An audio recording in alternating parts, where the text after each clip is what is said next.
Welcome, guys. Good evening. Good to see you. We have Elusive Survival and Thrive in the house. And we have also Gil, as usual, and Alan. Hi, guys. Good to see you guys. We have Guest Mad Kilt. It's on your side, probably, Alan. Yep. Yeah, How you doing, mate? How you doing? Oh, I forgot something. I'll be right back. Okay, no problem. That's the ones who popped in at the moment, unless I can see that. No, it's no more that popped in. Oh, we have one more that popped in. Welcome, Pina Galan. Good to see you.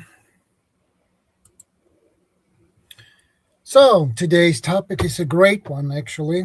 It's a quite wide topic, if you could say that.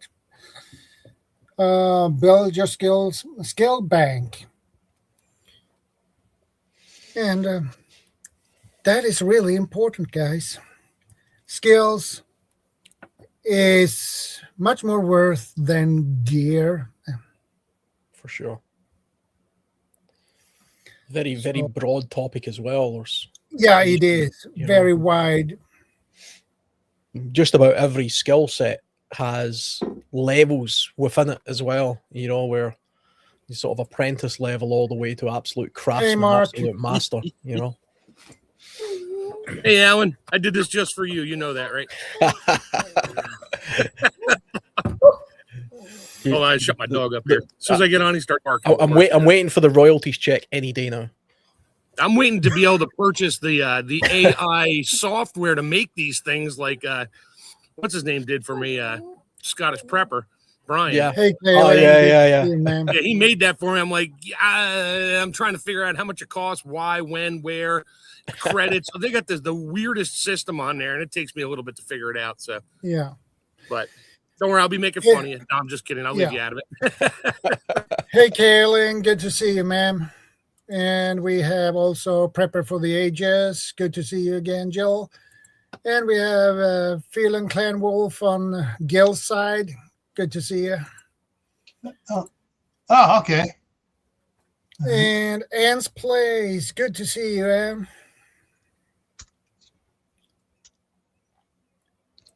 And we have Grumpy Adventures. Good to see you. Yeah, that's all for now. And we have 20 people in the house.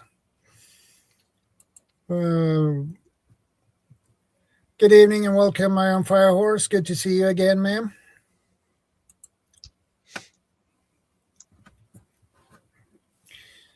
So, as I mentioned to Alan, that is a quite build your skill bank. That is a wide topic, a broad topic, and I consider skills is more worth than gear.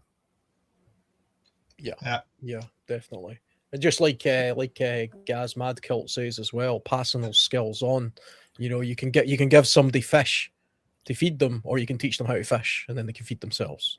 It's that old adage, but it's true. It's definitely Tony, true. US 5JG. I don't know whose side he is on, but I mean, if he's on Alan's side or Gil's side. It's got to be on Alan's side.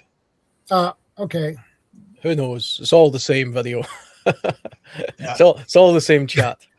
Yeah. So isn't knowing what gear to actually get for yourself also a skill in itself? Yeah. I wonder how many. I was just going to say, I wonder how many people have big medical kits but have no clue how to use them. Yeah. Yeah. That's the thing. I was going to say is you may have the gear, but if you don't have the skill to use the gear, you might as well not have the gear. Yeah. Buy a first aid kit that's got 20,000 pieces in it. 19,000 are Band-Aids and one is a book and a crappy pair of scissors. Yeah. Look at me. I can cover everything with Band-Aids. Yeah, good for you, buddy. Yeah. People that have got full suture kits, but they've never, ever practiced it, never ever even attempted it. So the day that they try and stutcher somebody up, they'll probably do more damage than they would have if they just left it alone. You know, I've seen Well, you that. can watch a YouTube video on that. You'll be good. Yeah. Actually, Kaylin don't says- laugh too hard on that. I'm actually not. It actually, you can learn lots, but you need Yeah. to practice what you saw and not just go, "Yep, I saw it. I'm good." Like the Sofa Survivalist dude. Yeah. Yeah. Yeah. There's Doc Bones and Nurse Amy. That's Joe Alton and Amy Alton. Excellent. Have been channel. putting out a series of videos at like for a classroom, not just talking about this. And they're doing this stuff. They're amazing. Their Hey, Howie. videos are amazing. Good to And see you you. can actually buy all their videos on a USB drive too. All the training.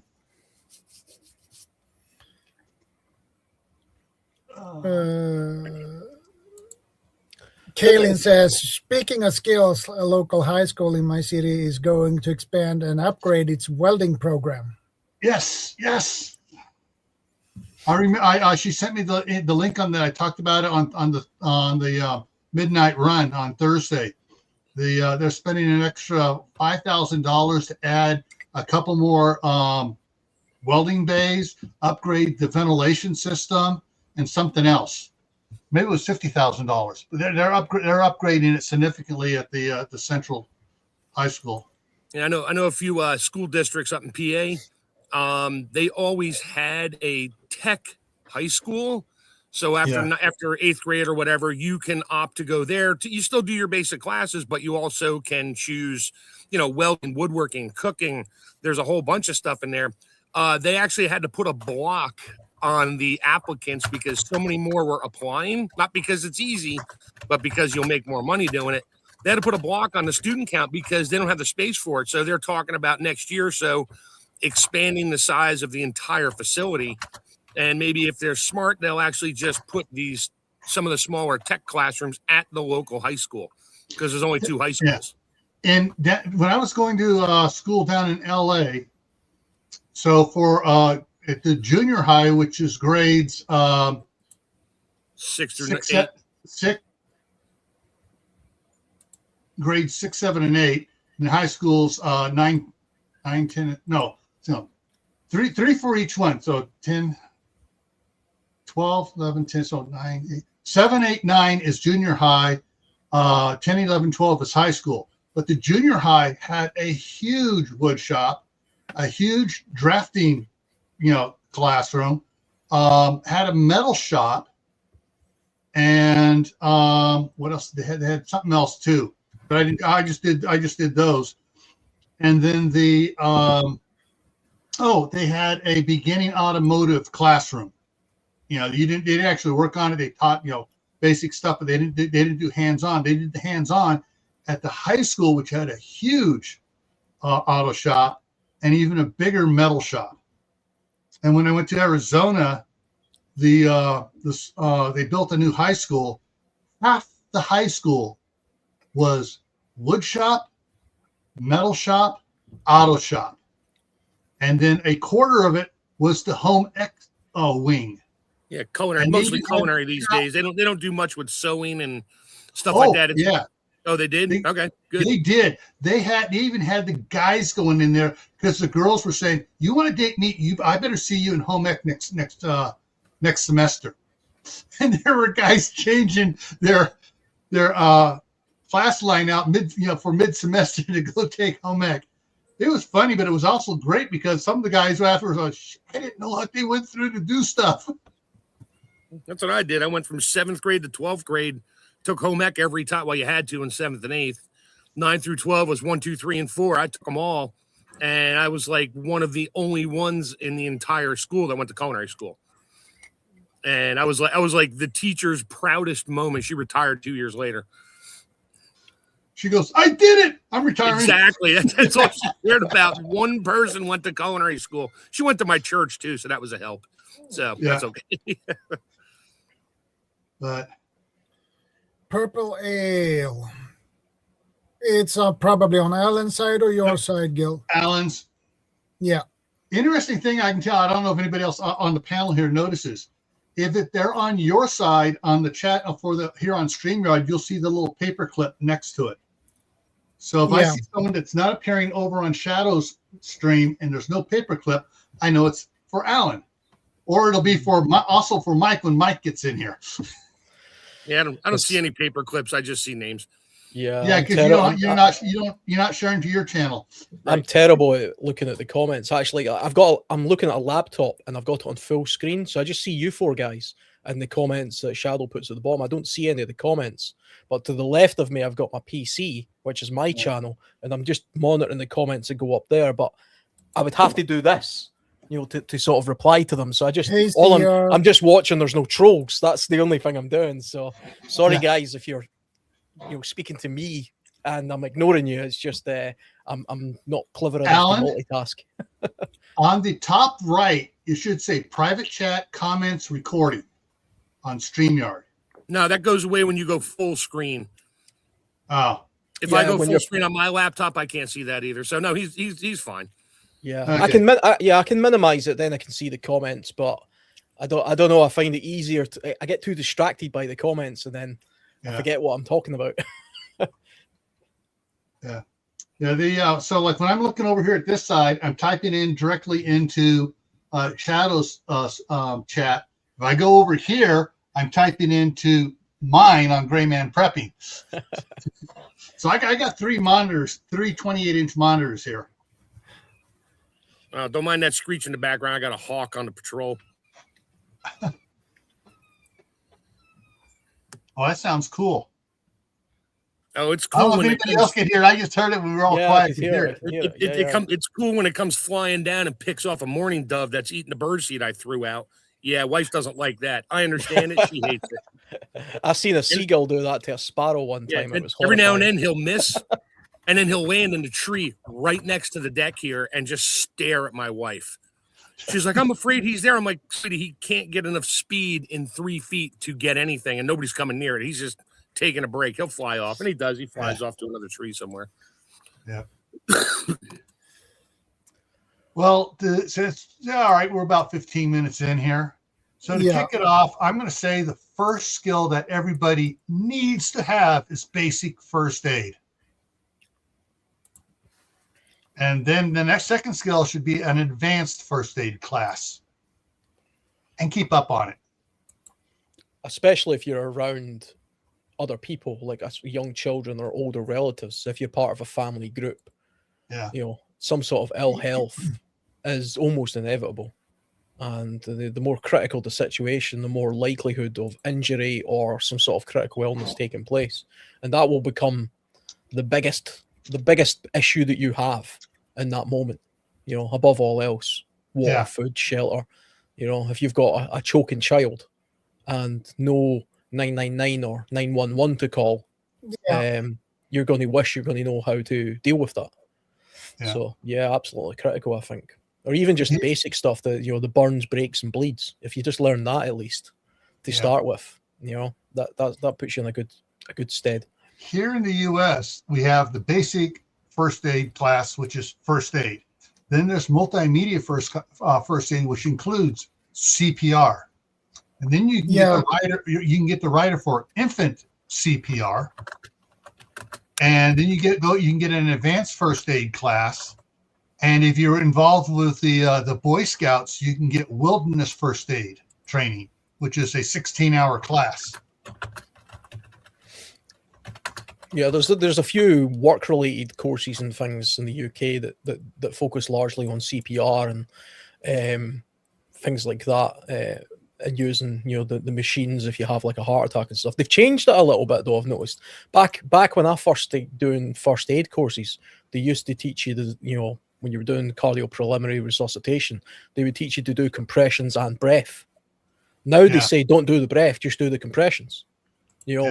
Just focus on that, and then hopefully the emergency services will sort of come and deal with the rest of it in time. But I did notice that they changed that. I don't know when that happened, maybe a few years ago. That happened about more than that. That happened about 24 years ago. Wow, they were probably just way behind in the UK then, because I mean, it was definitely the case that they were still teaching us to do, you know, some compressions and then breath and then compressions up until just a few years ago. And then my latest work course, they done away with that. Here's the thing. The American Red Cross has gone back to adding breaths. Because even though the compressions will make the lung work a little bit, you're not getting enough oxygen in there if it's going to be a long time to get the person, you know, to get the blood oxygenated enough to keep the brain functioning. And then it used to be like 5 compressions, 1 breath. Then it went to like, don't worry about the breaths, just do compressions. And now it's like 15 compressions, 1 breath or something. Yeah, something like that. Yeah. Unless you have a second person and a third person there, then you guys can rotate out. And you have one person doing breaths every 5 compressions, one person doing compression, the other guy's resting, then he switches out, does compression guy goes to breaths, breath guy rests up, and you rotate out like that every couple minutes. But yeah, so first aid, I would say is the number one skill everyone should learn. Yeah, CPR here in Sweden, we have 30 compressions and 2 breaths. That works. The there I can't say enough about this. Also here in the U.S. we have what's called the CERT training, Community Emergency Response Teams. Yeah, and they have a section on it called Mass Casualty Incident Response, where you do triage. When triage is basically you're sorting out, all right, who can we not save? We can't save this person. Okay, we have a multicolored tag you put on them, mark it, whatever. There's ones that are urgent. There are ones that are immediate, and then there are the quote walking wounded. Yeah, those are the ones that are called. Yeah, you can wait. Hey, you can wait, and if you're just barely hurt, you can help. Yeah, you got a sprained finger and you're screaming louder than everybody else. You can wait. Yeah. Or if you have a compound fracture. Yeah. no, you just have like a broken wrist, but you're not screaming and everything else. You still got a good hand. Okay, take notes. Just start writing down, or just talk calmly to another person. So would you guys still advocate breath work with CPR, or would you be hands only CPR? Because I remember at the time the logic being, or from what I was told, is the most cases where you would be using CPR is usually because of cardiac arrest, and the blood already has oxygen in it, which will last only for a short time. The oxygen in blood will last about a minute, and that's it. Yeah, but I think, I might be a little bit wrong with this, but from what I can remember, I think the study was something along the lines of, because people were delaying the compression part of it, which was the vital part, and then they were footering around trying to do the breath work, and they weren't always doing it particularly good, because this was the first time they've ever done it on anything other than a dummy. And I think your breath only has, 20% oxygen or something? The rest of it's, depends how you do it. Yeah, but so we were teaching in the CERT program is when we went ahead and we're teaching it, even if they say no, don't do it, we were still teaching do breaths. But as you're doing it on your third compression, you should go, and then you do the breath. You suck in more, and that way you get more oxygen going into them than then you got. If you just do and just do a simple breath, you're only going to get 20% oxygen in there. Yeah, but the less time between your inhale and exhale, the more oxygen is remaining in the gas that you're exhaling.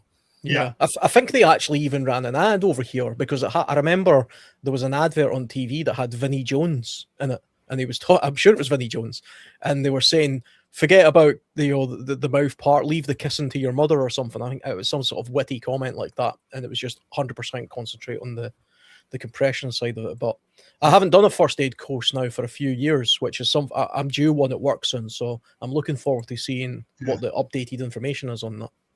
Hey, Shadow, you should do, can you show Anne's placed comment? About 4 up from the bottom. Yeah, that one. Here's the reason why everyone needs to learn first aid. I mean, that's it. Saved his little brother's life. Yeah. Yeah, along with first aid, learn basic safety, personal safety. I know when we cut a tree down, me and Uncle Richard cut a tree down across that was going to fall on my driveway at the cabin. We discussed it for about 25 minutes before we did anything. We didn't just grab the saw and go. And he was like, and he caught me off guard. And I was a safety dude in my company forever.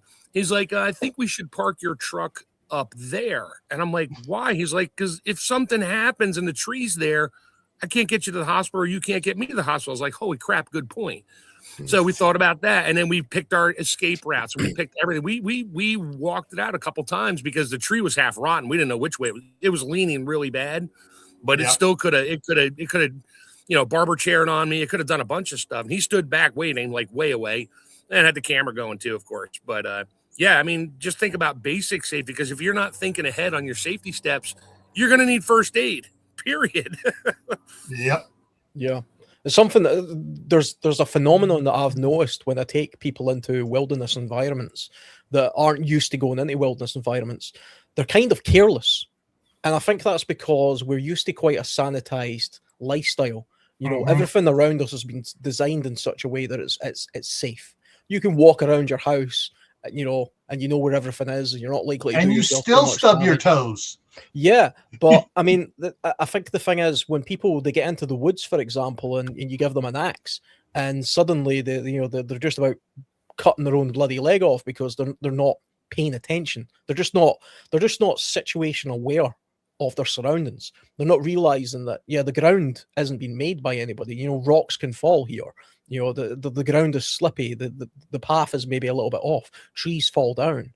It's as if they've been taken out of their natural environment and plonked in a place, but they still act as if they're in their sanitized sort of, house or street where everything's nice and neat and tidy. And it doesn't take much to do yourself an injury in the wilderness. No, Well, and even when you're bugging out to camp somewhere, it's like, oh, look, this nice little flat area, and I could get my tent there and be level. You might want to look up, because there might be a bunch of really large branches that have just been dangling there for years. One good wind or even a light breeze, it's coming on you in the middle of the night, and you won't even hear it. You might hear a crack right before you don't hear anything anymore. It's funny, because I do a lot of solo camping, and I do some wild camping in Europe as well, where we still have wolves and bears and things like that, and proper animals. And people have said to me before, you're not afraid when you go into these wilderness places. I'm like, I tell you, the only thing that I'm afraid of when I go solo wilderness are trees. Trees are the only thing that scare me in the wilderness. I'm not afraid of wolves or bears or cats or people or axe murderers or aliens or any of this kind of stuff. What I'm afraid of is a strong breeze picking up and a tree falling on me, because that's the most likely thing that's going to happen. I did that on my tractor. I was clearing trees out of the property because where we're going to put the house, and there were small ones. They were like 3, 4, and 5 inch diameter pines. I was going to use them for fence posts, and I was just pushing them over with the tractor. Well, I didn't look up. Fortunately, I was wearing my helmet for chainsawing at the time because it had earmuffs on it, and I hit it. Good thing there's a crossbar in the back of my tractor, because about a 4-inch branch came down sideways, not point first, but sideways, and whacked me in the head. Scared the crap out of me. And then I started looking up, going, geez, I'm the safety guy, and I'm not looking up when I'm pushing trees that are going to knock stuff loose. So after that, I was looking up everywhere going, yeah, you can wait. Or I'd push another tree to get that one to come down. And you're by yourself. Freaks my wife out all the time, because I'm by myself out there on a tractor. I made the mistake of telling her once. I was like, well, you can track me on the iPhone. I said, so, and I was joking. I said, so if you see my location doesn't change for like an hour or so, call the meat wagon. Well, she didn't like that either. But about a month later, my area didn't move because the phone fell off the tractor, and I was looking for it for like 2 hours. And I found it. By the time I got to my phone, she had like 80 messages on there, 10 missed phone calls. And when I finally texted her or called her back, she's like, I was literally ready to call the sheriff's department to come check on you. I was like, okay, I won't do that anymore. Sorry, honey. I'll keep it in my pocket instead of mounted to the tractor where it falls off all the time. Yeah. Then you can add avalanches, rock falls, landslides, flooding, all everything. All those kind of mudslides. Yeah.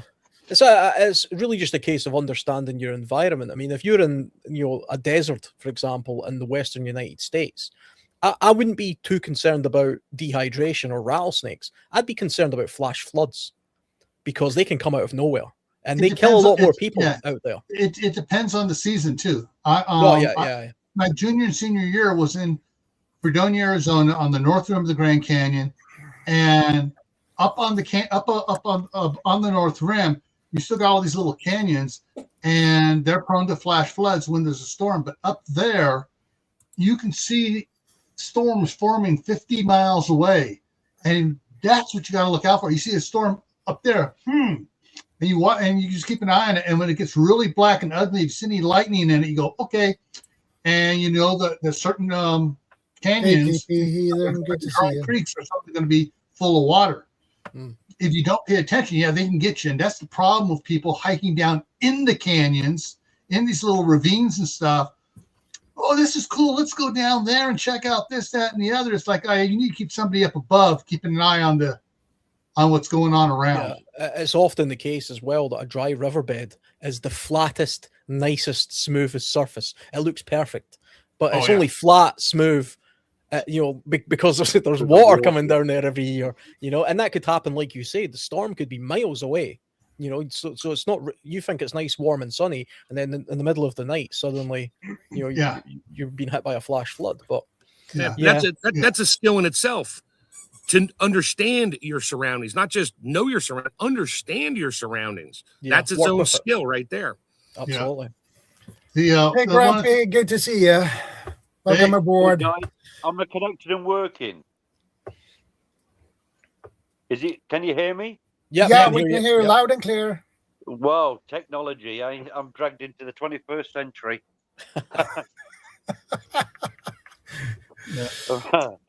Good to see you guys, and thanks for letting me join. Great to have you up here. On tagging on what Alan was saying there a little bit more is, if you're camping out in the desert area, do not camp near a creek bed, a river bed, a canyon, up on top. Yeah, it may be windy up there, but if there's a flash flood, it ain't going to get you. If you're camping down below and you hear the roaring of a flash flood coming, you got seconds. That's it, seconds. Now they say, bottom of the hill bad because of the water and flooding, top of the hill bad because of the wind. Find somewhere in the middle where you're blocked from the wind, you're out of the flood zone, and you're not covered by tree branches that are going to kill you in the middle of the night. That too. Yeah, you can sometimes tell by looking at the foliage, by looking at the growth of the plants in the area. Even the desert is going to have plants and things like that. So if you can see an area that's got, some stuff growing there, then it's fairly likely that stuff's been able to grow there because no flash flood is going through that area. It's not being wind battered all of the time. So and there's no fire hazard there. I mean, there might be animals there. That's the next thing that you would have to be concerned about, or what particular plants they are, for example. But for the most part, if you find an area that's kind of got a bit of plant life there and appears relatively sheltered from everywhere else, that's probably a best bet. That's where I would be. But then you'd have to look for the wildlife and stuff like that. But another skill to look for when you're looking for a place to sleep, whatever, it's what they call river wash. For really short-term high water conditions, it doesn't rip the weeds out. It doesn't leave it a gravel bed. You see small branches and weeds, wrapped around the bases of smaller trees. And I actually found that at my cabin. I was like, we didn't think the water ever came up that high, maybe every 10, 15 years. And it actually moved a 30-inch maple tree that was on my side of the stream, lifted it and rotated it and put the stump on the other side of the stream. So now I'm figuring out how to grab it with a chain and drag it back to my side for firewood. But we're walking around and I'm looking, I'm like, holy crap, Richard, look at that. He's like, what? I said, look at the weeds wrapped around this little mini tree. Yeah. And it was 2 feet off the ground, which was 8 feet above the water level of the stream normally. Yeah. I'm like, okay, yeah. So look for stuff like, it's called river wash. And where you just have small weeds and stuff wrapped around trees, and you think it's the wind. No, it's the water. Yeah, and sometimes you'll just see the grasses and the weeds just kind of laid over a little bit, that's where the water would flying by, not enough to dig any of them out, but just, went over, just kind of pressed them down. And Yeah, short-term flood. Yeah. Yeah. Yep. Wasn't going long enough to unroot anything, maybe some bigger stuff. And it also depends on how fast it's traveling. Yeah. Water debris is always a good indication of how far and how much a river will flood. Around where I am, it's sort of like the rivers are small, especially the smaller ones, not the big ones. But when it gets in full flood, these are going up anything between 6 and 12 foot. You know what I mean? It's a big climb because they're channeled. I can say at some parts, the height of the river is going up 12 foot, and we call it river debris. And you can see what has been dragged through and the height of it. They always put warnings out of, be careful. But if you get into that, it's going to take you. It's going to take you big time. Yeah. Yeah. And Diggs Outdoors in the house. Good to see you. Yeah. So I sent Shadow this list, and it's rather, I just, spent, an hour or so just going through things yesterday, and today during the prelim, I added 2 more things to it, different type skills. An example is of for advanced medical, after you learned your first aid, advanced first aid, and suture skills, or doing up massive cuts and sealing those up. Advanced medical, you got dentists, doctors, nurses, and midwives. The midwives being the most easiest to get, whereas the doctors, dentists, and nurses take 4 years at least of schooling and then internship. But most people aren't going to do that. Some may do the midwife thing, but that's a little extension on the medicals. That is why people go ahead and say, we need to get a doctor and a dentist into our group. A veterinarian would be a good idea too, if you have livestock. Yeah. But yeah. So I'm just going to read off the main topics here real quick. And I got them in alphabetical order. And some of these have like 6, 7 subtopics to them. So animal husbandry, bushcrafting, clothing, which has several things off of it. Electrical has a bunch of things off of it. Food preservation has a bunch of things off of it. Foraging / smithing has 6 things after it. Gardening, herbal medicine, home construction, hunting has a bunch off of it. Machine manufacturing has a bunch off of it. Mechanic has a bunch off of it. Miner, oil worker, plumbing, rancher has several off of it. Sewage management, stonemason has several off of it. Welding has 5 off of it. Wood has 5 off of it. And so those are just category types. And then you can have smaller ones. I'm going to hit probably the most obvious one, hunting. So hunting has atlatl, learning how to make and use an atlatl, bow and arrow, firearm, fishing, sling, slingshot, spear, traps, and snares. A lot of skills there to learn. You can specialize in some of those, but they're all for hunting. Yeah, the sub skill under all those. Yeah, I can dispatch an animal. I might learn how to skin it or something. How do I cook it? What are my temperatures? What am I going to get sick? Did I gut it the proper way or contaminate the meat? Yeah. You don't know. Where did you shoot it? It was, where did you, dispatch it to? Improper placement of your item will result in not getting as much food as you'd like out of it and knowing what to do with the contaminated part and how to deal with it. So if you don't know how to cook, I mean, yeah, I got 10, I'm the fat dude now. I got 10,000 pounds of beans and 10,000 pounds of rice. I own a microwave, and I have a case of Aquafina water. That's it. How am I going to survive on that? I don't know, but they told me that's what I needed, so I got it. I don't know what to do with it, so I'm still going to start. Well, the fat dude won't starve too quick. He'll just be worthless like he usually is. Also, when you're preparing the animal, do you know how to prepare it properly? I mean, beyond just skinning. In Scotland, when we prepare a deer, when you hunt a deer, it's called grallicking, which is I suppose that's kind of just what we call gutting the animal. But it's not just a case of knowing how to do that without contaminating the meat. You're also looking for things like, is this animal got anything that I should be concerned about? Has this animal got TB, for example? And how do I find that? How do I recognize that? When I'm looking at the organs like the liver, how do I know what a healthy liver looks like? Most people probably don't think about things like that. When I'm looking at a liver, that deer's liver's terrible. He must have been an alcoholic. yeah, but I mean, can you identify a sort of like a liver fluke or TB or blemishes or something like that? Parasites, botfly, parasites, all sorts of things. You know, those are all part of the skill of a hunter to be able to make sure that the game that he's preparing is healthy in the first place.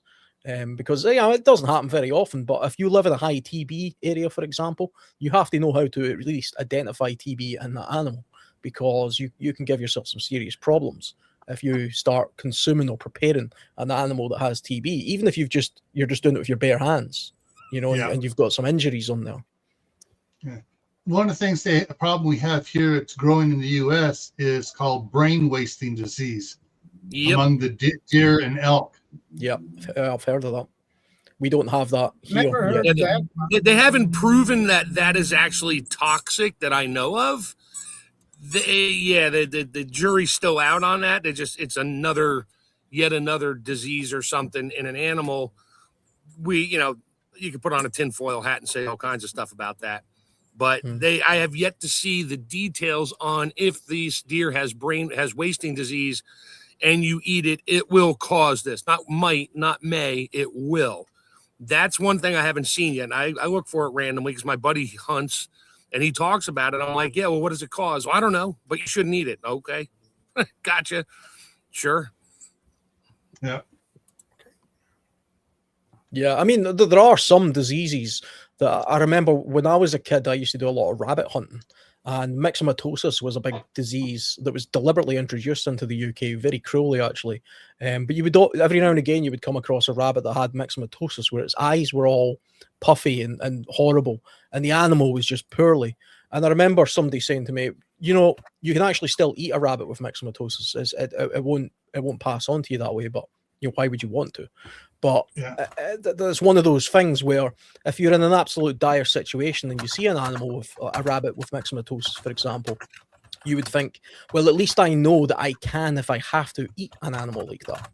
Whereas there are some other things that you just don't go near. I mean, if I came across a dead bird, for example, and I was starving, I would be very wary of having that bird, even if it appeared fresh, because bird flus are something that are very readily passed on to humans. Yeah, my dogs dispatched a rabbit a couple of years ago in the backyard here. Didn't do it. They just killed it. And I'm like, okay. And they bring it over and they drop it to do something with it, Dad. I'm like, fine. So I grab my gloves, grab my boning knife, set up a little plastic table and a wash bin out there. And I just practiced skinning it and figuring it out. And as I'm cutting some of the meat and stuff off of it, and I had the bright light. It was nighttime. I had a bright light on. I looked. Yeah, it had a couple of little small worms moving around in there because they get parasites. And it was summertime, so it wasn't wintertime or whatever time of year you're supposed to hunt rabbit versus other times. Now, apparently, they don't hurt you. Fish have parasites. You don't even know it half the time. When you cook it, they die. It's just protein. Yeah, most things have parasites. Almost all animals have parasites. Yeah. Hey, and Mike, it won't hurt you. It just freaks you out when you see something wiggling in there going, ooh, that's gross. I mean, it wasn't like some 3-inch long worm coming out of it. It was just this little tiny thing wiggling. Yeah, I'm like, yeah, whatever.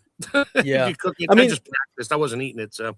I mean, you do. I seen a survival show one time where they skinned an animal and it was covered in botfly. A botfly sort of bites down on the animal and it leaves the larvae under the skin. It's disgusting looking. It's a big maggot looking type thing. And they were saying, "Oh, we would stay away from this animal because we see all these botfly." And I was thinking, well, why would you?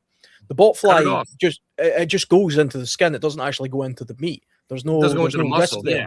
And as gross as it sounds, if you were really starving, you could actually eat the larvae of the botfly, because they themselves are not contagious in any way. It's just a grub. It's just like a maggot. Yeah. Things only become contagious when they bite something that had something. Now they become then you would have the contagion botfly itself. under your skin type thing. But Right. it was what was preventing the people from wanting to prepare and eat that animal was the gross factor.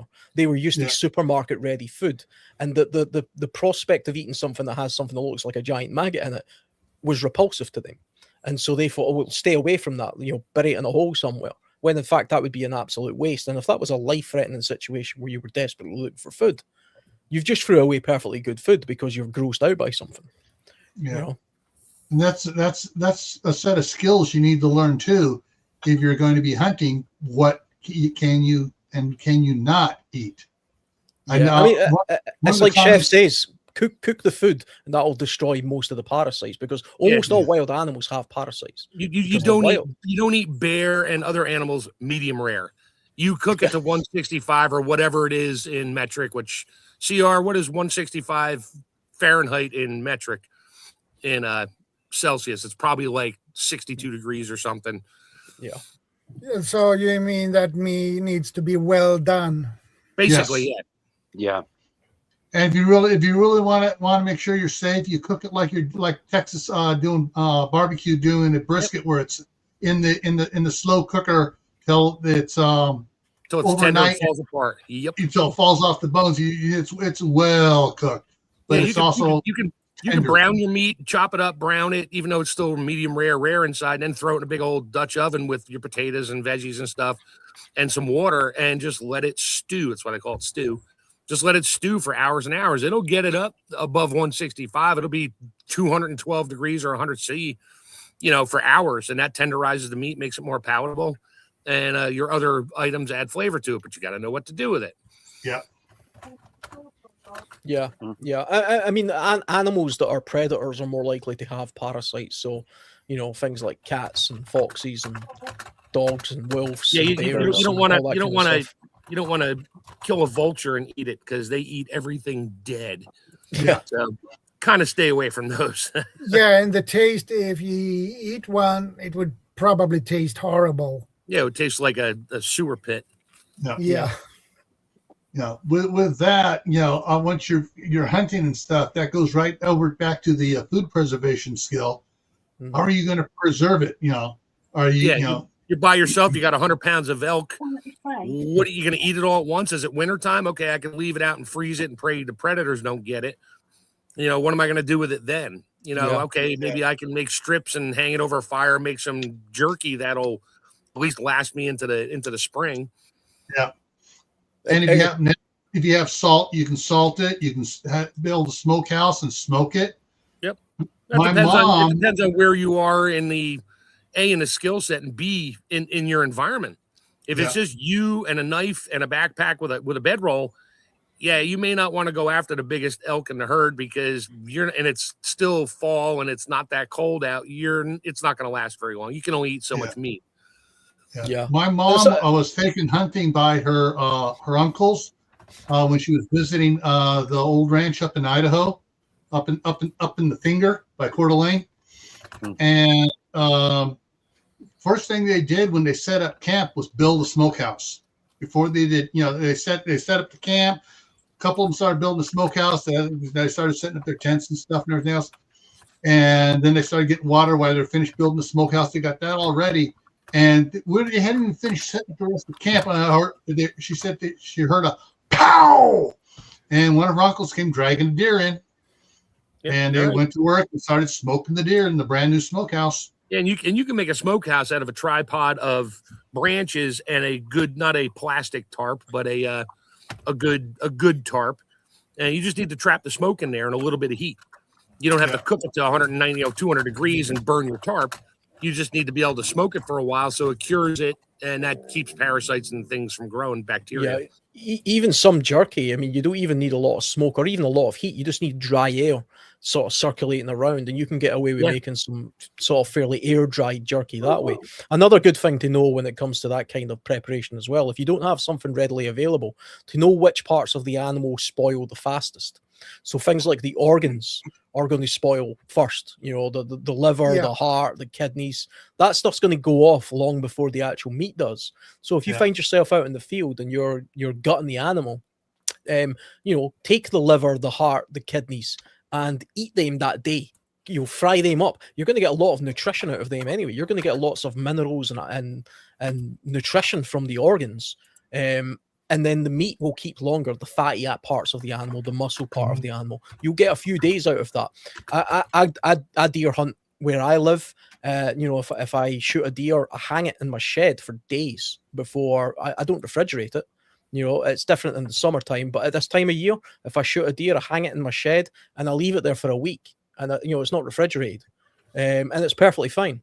Then it gets prepared and then it gets, you know, eaten after that. But the organs, I consume that day. That's what I eat that day, because you can't really leave them out. And I was thinking about another skill you didn't put on your list, Gil. What was that? Fish farming. Fish farming. Or I even didn't put just farming fishing. on there. I got fishing on there, but that's totally different than fish farming. And even just fishing, there is bow fishing, there is lure fishing, there is And line. fly fishing. There is, each of those are skills into their own. But yeah, doing a fish farm is a different skill, and you got to really understand it. There are, you know, you got to make sure you have a filtration system for your fish farm. If you're not trying to fish farm in a river, you know, blocking an area off. But if you're doing like setting up a pond or taking your old swimming pool that nobody swims anymore and turning that into a fish farm, you got to filter the water. So you got to know how to filter the water, how to build a proper filtration system. Yeah, it's all intense. Hey, Diggs corrected you. There's one more. Dynamite fishing. However, if you're in an emergency in an SHTF or Tawaki situation, you might not want to be doing dynamiting, drawing everybody's attention. However, if you're lost out there alone, you happen to have a stick of dynamite, you might want to try to get everybody's attention so you get rescued. Yeah. Yeah, all of a sudden they come out of the woods going, "You're under arrest for illegal fishing." Great, I was lost. I don't care. Take me back to jail. Thank you. You rescued me. That was just a signal to get your attention. Yeah, just happened to get some food out of it. Sorry. And another skill I was thinking about, learn to navigate at sea. I didn't have that navigation on there. Navigation, land or sea navigation, also called orienteering. Yeah. Yeah, especially if you live in an area with wide expanses of wilderness. If you don't understand basic navigation, or even just how to walk in a straight line, you know, following a compass bearing, you'll walk in a big circle, and it's remarkably easy to do that. I've done that before. So very, very basic navigation skills can enable you to get from one place to the next without getting lost, because, you know, unless you're following a road or something, or a railway line, if you just wander off into the woods without a compass bearing, you'll actually walk in a circle. Yeah. And it's weird because it actually happens. It tends to go off which foot you started with. So if you start off on your right foot and start walking in what you think is a straight line, you will walk in a big circle, you know, and end up right back where you left off. There's some techniques you can learn to do it without a compass, using sticks and things like that. But one of the things on that to consider, that 45%, I think it is 47% of people have the one leg is just a little bit shorter than the other leg. Yeah, so you've got your dominant foot, which is kind of why you end up walking in a bit of a circle. Exactly. Yeah, and you don't even have to be in a forest. I mean, people have done this in like flat plains, deserts, you know, big flat surface, and you think, okay, I'll go that way. If you haven't got a point of reference to stare at ahead of you, you will walk in a circle. But it's just it's the natural, it's a natural thing for people to do. And what probably the easiest thing to do is you pick out a point far away, a tree way away, and then look for something else behind it. So you have 2 points and you keep them lined up as you're walking. Or if you just there's a mountain peak, I'm going to walk towards the mountain peak. You'll still meander unless you're keeping an eye on where you're walking. You'll still want just a little bit, unless you have 2 points to line up and you're keeping your eye on it as you're walking. Large farmers know this because when they're plowing the fields, they learn to spot up, so they make a straight line to start with. Yeah, it's sort of taking a leapfrog bearing ahead of yourself. There's actually a technique you can do as well, where if you're in a densely wooded area, if you find a sort of long stick, it's actually easier to hold the long stick in front of yourself and point it towards a sort of stick that a tree that you see ahead of yourself, and then you follow the stick in as straight of a line as possible. And then once you get to it, you pick another point, another tree that looks slightly different, and you use the stick to navigate your way through there as well. It's not completely foolproof, but that will actually allow you to navigate in a densely wooded area easier than simply just walking. Because I know what Gil's talking about. You see a tree, okay, that's my direction. You start walking towards it a little bit, and then you want to find another tree or object that is in line with it. When you approach the first tree, you want to find yet the next tree or object in line with the second one. That maintains your straight line. Because if you walk all the way to the first tree and then you see your second tree, you might be off by a degree or so. It doesn't take much, and you're going to find another tree. So now you're still going to go in a circle or zigzag or go the wrong way. So you have 2 points of reference for a start, but you need 3 to continue in a straight line. Period. That's just basic geometry.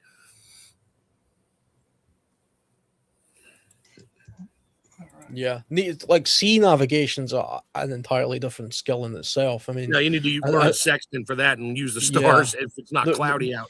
There's lots of separate skills involved in that. Like the old mariners were incredible at their ability to be able to travel large distances without a lot of fancy equipment and things like that. It's not my area of expertise at all. I'm not an ocean going type person. I do know an interesting thing about that. They had the sextant and they had stuff, but they were still getting way off on doing things, until Hey dear, I'm trying to see who it was, who did it, develop a working pocket watch. I believe it was a Swiss person, and so they could actually do their timing and tell what time it is, so they could chart exactly where they are. Because if they didn't know, they could throw them off, but not keeping the times right and stuff in doing their navigation.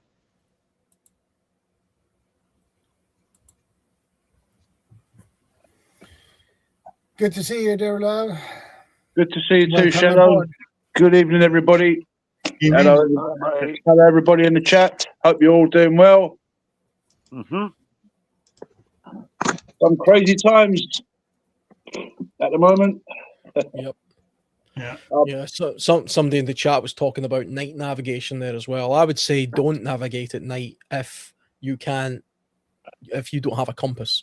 You're just making life far more difficult for yourself navigating at night. If you're in a place where you've got a clear view of the sky and you know how to navigate by the stars, you're following Polaris or whatever, then sure, go for it. But you're probably better off simply waiting until you've got visibility, and then you can actually see objects ahead of yourself. It's kind of like jungle navigation, where you can't actually see. If you're in the whiteout, fog, the jungle, or at night, there's a technique where you have to use pacing in order to navigate with a compass and pace beats.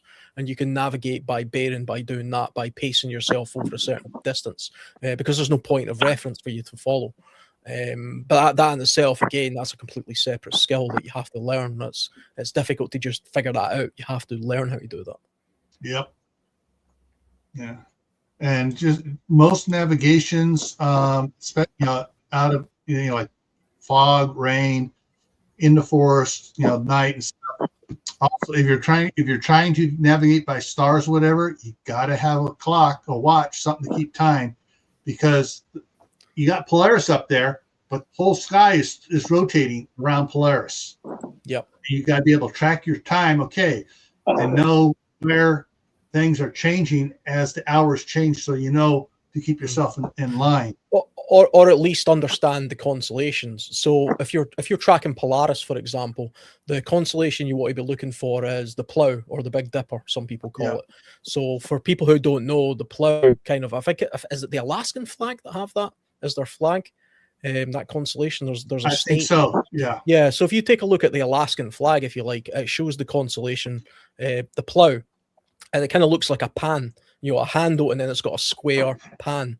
If you take the last 2 stars of the pan and then follow them up roughly 4 times the distance of those stars, the next brightest star that you see, it's not the brightest star in the sky, but the next brightest star that you see, that's Polaris, that's the North Star. Now, like Gil was saying, as the night moves on, the constellation will move like this, but those 2 stars at the end will still point towards where Polaris is, because Polaris is in the center. And so it rotates around that. And that's how you sort of find yourself in navigation. And there's a smaller constellation that looks like a mini Plough that you can also track it that way as well. The southern hemisphere is different, but anybody that's interested in taking a look at the constellations for Polaris, that's the one. Yeah, that's it. Yeah, that's so it right there. You see those 2 stars there. Basically, you follow them roughly 4 times the distance, and you'll come to, because there's stars in between that. It doesn't look like that in the sky. Right. The constellation does, but the star is not. Polaris isn't a big bright star like that. It's actually quite a faint star, and there's stars in the middle. And if you're in a very clear place where you can see the Milky Way, it looks very crowded. So you have to get really good at identifying that star and that constellation. And also the Plough is more of in the northern hemisphere, it's kind of like a winter constellation. So you can see it better around about this time of year. It's one of my favorite constellations to look out for when I'm in the Highlands, because it's one of the clearest, Yes. Yeah, Vanessa has a point. Again, here. star navigation, a completely different skill. If you are at the equator south, you must use other stars. Yeah. Yeah. And the same with the same you will have the same problem with a compass. You need if you use a compass for the northern hemisphere, it will not work that well on the southern hemisphere. So unless you learn it down there, like garden prep. Yeah. That's the thing to remember too, is the poles are shifting. Yeah, they know they wander around, but they're really moving now, and you need to get the updated degrees of declination, which means how far off from where magnetic pole is to where Earth north is. So when you look at true north and magnetic north, when you're looking at a map, say, okay, I'm lining up on the map. Wait a minute, I got to change that. You got to turn the dial on your compass. Okay, this is the direction I need to be going. Because you can be off 3 or 4 degrees and totally miss where you're going for. Well, the further you are away from magnetic north, the less of an error you will get, if that makes sense. Like everybody's like, oh, how much distance between a degree? Like, well, at 3 inches or 10 centimeters, it's only like in fractions of a micron. But when you get out to 100 miles, we're talking feet or miles. So that 1 degree, the further away you get from the point of origin, the more from going from there, the further apart they get, further out. But if you're further out from the point of origin, you could be plus or minus a degree or so, and you're going to be pretty close. Yeah. So it's like backwards thinking, but that's geometry. Love it. Good thing I paid attention in school. Yeah. I think navigating by the stars is a bit tricky, though. I mean, it's not entirely foolproof. You would have to be very, very good at that. I mean, it's a skill. It's a definite skill. Yeah, I mean, you can try and go by sort of Polaris in the north, and I think it's the Southern Cross if you're in the southern hemisphere, but it's a little bit trickier there, I think. But again, that's a skill. If you live in a place where you have a clear view of the night sky, and you think you're going to be traveling by night, that's definitely a skill worth learning. Yeah. And the other thing you have to count on is the time of the year, because of the tilt of the Earth. Yeah. As it goes around, it changes things a little bit, and the rotation and everything as the Earth moves around the sun and everything else. Yeah, it's you need to have a little book of information. Yeah, because all your great navigators, they'd pull out their book and they'd look at their thing and they'd do stuff and they'd put their book away, and no one touched their book. No one touched their book. Everybody these days is so reliant on GPS sat nav. Yeah. It just comes second nature, and just to be able to keep your skills up to date with your silver nav, it's crucial. But the thing is, you get into bad habits. Do you know what I mean? You get into bad habits. It's easy, and what have you. But at the end of the day, when the technology is gone, you've got to use the old stuff. So keeping those skills up to date, it is crucial, and also passing it on to the others if you've got it in your family or who's connected with you, because they won't even think. I show my grandson my silver compass, and he says, "What's that for?" Do you know what I mean? Literally, we sort of, well, what's this? What does it do? And it says, it's for map reading, because everything is on GPS. So trying to you even have a GPS on your cell phone too. Yeah, this is it. Yeah, it's definitely the case. I mean, how many people have used a sat nav to get to a place in their car a few times, and then they try and get to that place without the sat nav, and they realize they don't know where the hell they're going, because they've just been relying entirely on the sat nav saying turn left, turn right, and they haven't actually got it into their head where it is they're traveling to. And there is definitely a reliance. Some people think he's bringing it out. My road atlas. The old school sort of road atlas. Definitely the way to, at least when you used a road atlas, it ingrained the route in your memory, and you knew where you were going if you were using route cards. And just like Grumpy Adventures is saying as well, the old ways are still the best ways. This is my navigation equipment here. This is just this pouch here. So this is a map case basically. I've got a pacing thing there for this counting steps. I use pacing beads. Inside this here, I've got, even though I know where I'm going in this local area, that's the last place I was in the Scottish Highlands. And you can see I've got a paper map laid out for the exact location I was traveling to. And I've been there dozens of times. I know where I am. I don't even need a map. And I've got my phone, so it gives me, it tells me where I am. But I still take the map with me anyway. And like you were saying as well, you need to have a proper compass. You need to have something that's worthwhile, whether that be a silver compass or something like, one of these ones. I prefer the mirrored ones. This has always been the Sunto has always been my favorite type of compass, but I've used the silver compasses and stuff as well. Yeah, I have a Silver Ranger compass. I mean, with a mirror. One of the great things about a compass like this, that this is like what Gil was saying earlier, where he was talking about plotting a position far off in the distance and then making your way to that point. That's where a compass like this really comes into its own, because it's got like a hole here, a little sighting hole, and you can actually hold this compass out in front of you, bring the mirror down so that you can see the face of the compass in the mirror, but you can get a very clear view when you look through the sight, over the sight of this compass, at an object in the distance, and then you can travel to it based on the bearing that you can then see very clearly in the mirror of your compass. And that's just a very, very easy way of traveling in a straight line with purely a compass. You don't even need a map. You just the compass will get you there. Now there are ways of navigating purely with a compass or purely with a map. The thing with a map is you of course need to know where you are on the map in order to travel. And then you can follow some sort of guide rails, whether it be like, okay, I can see that there's 3 hills in the distance. I'm heading towards the middle one, and I can see the 3 hills on the map. Therefore, I'll sort of walk in that direction. You orientate the map to suit that, and that's a good way of doing that. Or there's a river, for example, or a lake. You can see the lake to the left of you. That's the only lake on the map.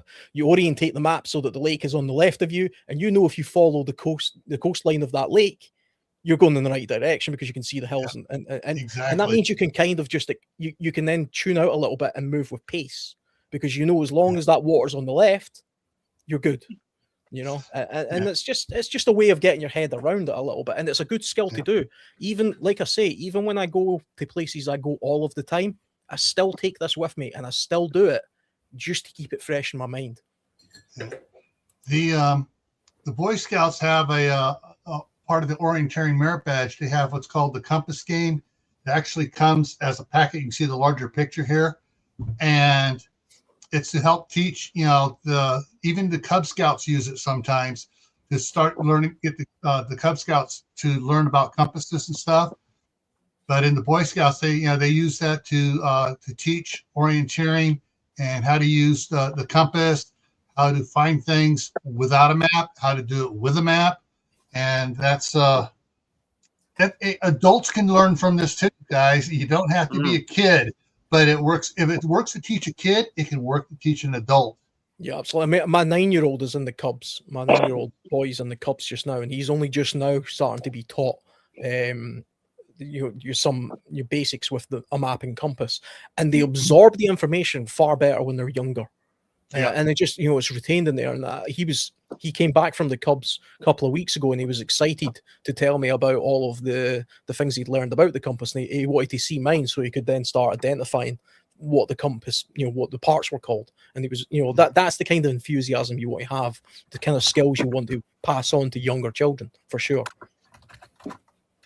Yeah, but just like Grumpy Adventures was saying, a lot of the youngsters today, they're so disconnected.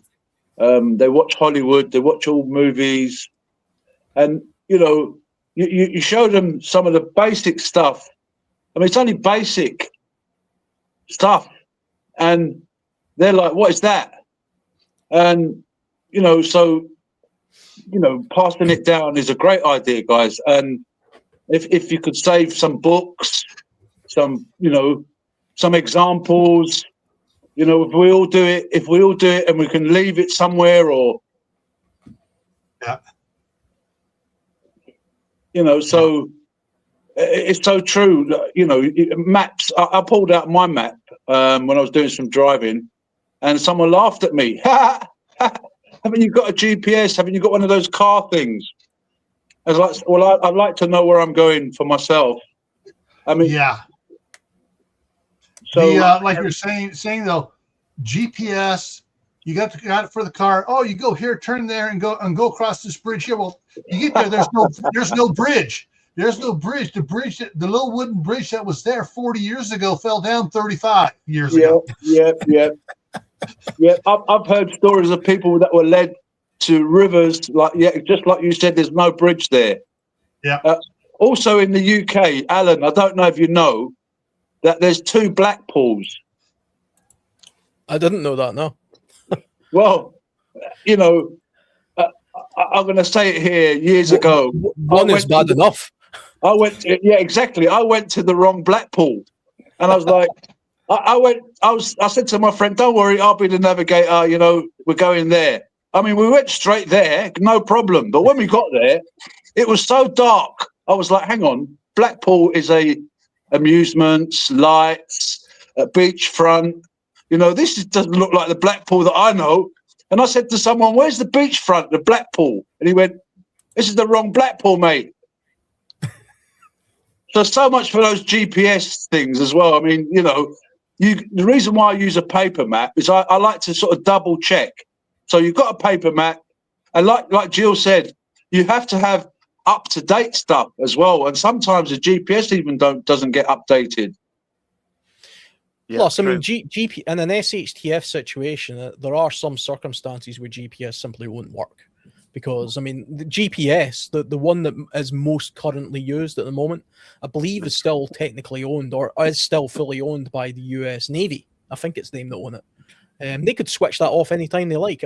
I'm pretty sure it was it Bill Clinton that allowed GPS to be used by, basically civilians. Yeah, back in like 1997 or something. They can switch that off anytime they like, and it's the same with the European version of GPS. If there was a big SHTF situation, World War III or whatever, none of that stuff's going to be available for civilians. It'll all be turned off. Yeah. So it's good to have the technology as a sort of backup bonus. You know, you've got your GPS, you've got whatever you might have. Some people might have a satellite link, but you still retain the old ways. You know, you still work off the tried and tested, and the gear. You know, obviously is something added. It's a bonus. You know, if you're going off into the wilderness and you've got one of those locator beacons, fantastic if you can afford it. But keeping hold of the old stuff is very important. Back in the day when I started learning how to drive, you know, I had one of those Garmin dash mounted GPSs. They're like, "Oh, can I borrow?" I was like, "No."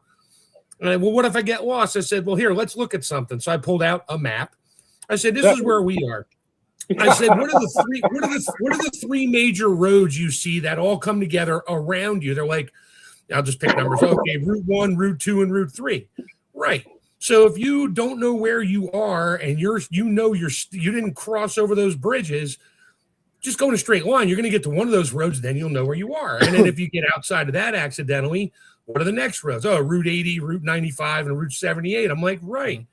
So now you just keep going in another direction. You just keep going in that, follow the sun, so to speak. You're going to eventually get to a place you'll know where you are. They're like, well, what if I get beyond that? I said, well, let's see. You got Canada, Mexico, the Pacific, and the Atlantic. You're never really lost. You're never really lost. You're just temporarily misplaced. Yes, yeah. Period. And they live by that. They hardly ever use their GPS. They look at it and go, oh, I got to go up here, over there, up here. Right. And then they just drive. They focus on the road, not a TV screen. Head west, and if you get wet, you've went too far. That's right. Yeah. Say hi to your cousin out there in LA. Yeah. And not only that, we're the type of people that followed the route on the map. So you sort of you're looking at the map as you go, and you're following your route. You say, I've just come from there. I'm going along there. This is a possible route. That's a possible route. So you know where you are, and then you kind of know where you're going.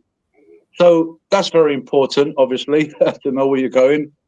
But a lot of the youngsters, they're not used to following a route like we have. We've been on drives. I've been 7,000 miles around Argentina driving on a week camping holiday. I was just picking anywhere to camp, but we went from Buenos Aires, 7,000 kilometers around we went down to the south of Argentina and then back up to Buenos Aires. So we're following the route. I've even got the map that I had with me still. And the youngsters today, because they've never followed a route. So to them, it all seems, and I think it's also they can't be bothered. It's laziness as well. Mm-hmm. The thing is, maps are a good prep to have as well. Maps for your area, because they don't really go out of date. I mean, maps get updated all of the time as well. And the thing about maps is, I mean, if you're looking at it from like a street atlas or a road atlas, that changes somewhat because the roads and the towns change and things. But see, actual landscapes, they don't change that much. The forests and stuff might get cut down or whatever, but for the most part, that map that I showed you earlier on that's got that lock in those mountains, if I took a look at a map that was from the 12th century of that same place, I'll still see that same lock and I'll still see those same mountains. Okay, the forest, the forest line will be different, but the mountains are the same and the lock is the same. And as long as I know where I am on the map, I can orientate myself just as well. And it's a good idea to I've got dozens of maps for most of Scotland and some parts of Europe. And it's just places I go all of the time, but I like to retain them because to me, that's kind of like, if technology disappears tomorrow, at least I know where the hell I am, Yeah. Yeah, I'm the same with OS maps. My OS maps will cover from my location, I think it's 100 miles in diameter. And then I've got Pacific maps, OS maps, for places that I used to regularly go to, like Anglesey, down to sort of like Norfolk, Cornwall, places like that. But every year, I also buy a brand new road atlas. Yeah, good idea. Roads change, and the dirt cheap. I mean, I think it was from the works, and they're like what, £2 or £3, and it's just worth it. But I don't even throw the old ones away, and I just keep it. It's always in a vehicle, and saying the OS maps. if I ever go anywhere, I always take one with me. Yeah, it's a good idea to keep the same sort of maps as well and the same sort of scale. So I like OS maps as well, but you have to decide whether you want to use 125,000 map scales or 150,000 map scales. Yeah, because those are the two that people tend to use. Personally, I like the 125 scale maps, 125,000, which is 1 centimeter on a map equals 250 meters on the ground. For me, that's a nice scale for me to understand when I'm in a wilderness area. It gives the me Rangers, aren't they, Alan? Sorry? The Ranger. I think they're the OS Ranger, isn't it? Yeah. I mean, so it gives you, if you use 125,000 scale map, it's a little bit more accurate, I find, for like hiking and things like that, and for landscapes. Details. Whereas 150,000 scale map, the military tend to use them because you can see sort of large battlefield areas, and they have big, here's a division and here's a bunch of tanks or whatever, but it hasn't got a lot of detail. So I like to go for the 125. So all of my maps are 125 scale. Yeah. Here in the U.S., we have something different. We have the USGS, the United States Geological Survey, and they have the most amazing maps of the United States. They have basically everything's blocked out in what they call quadrangles. And hang on, let me see, get this up here. And there's basically, you got the one quadrangle, or you can do quarter quadrangles, and those are more intensive. These maps are about about 2 feet wide and 3 foot long, and they have all the little lines in there are elevations and marked. You can get them colored. You can get them online. They got national ones.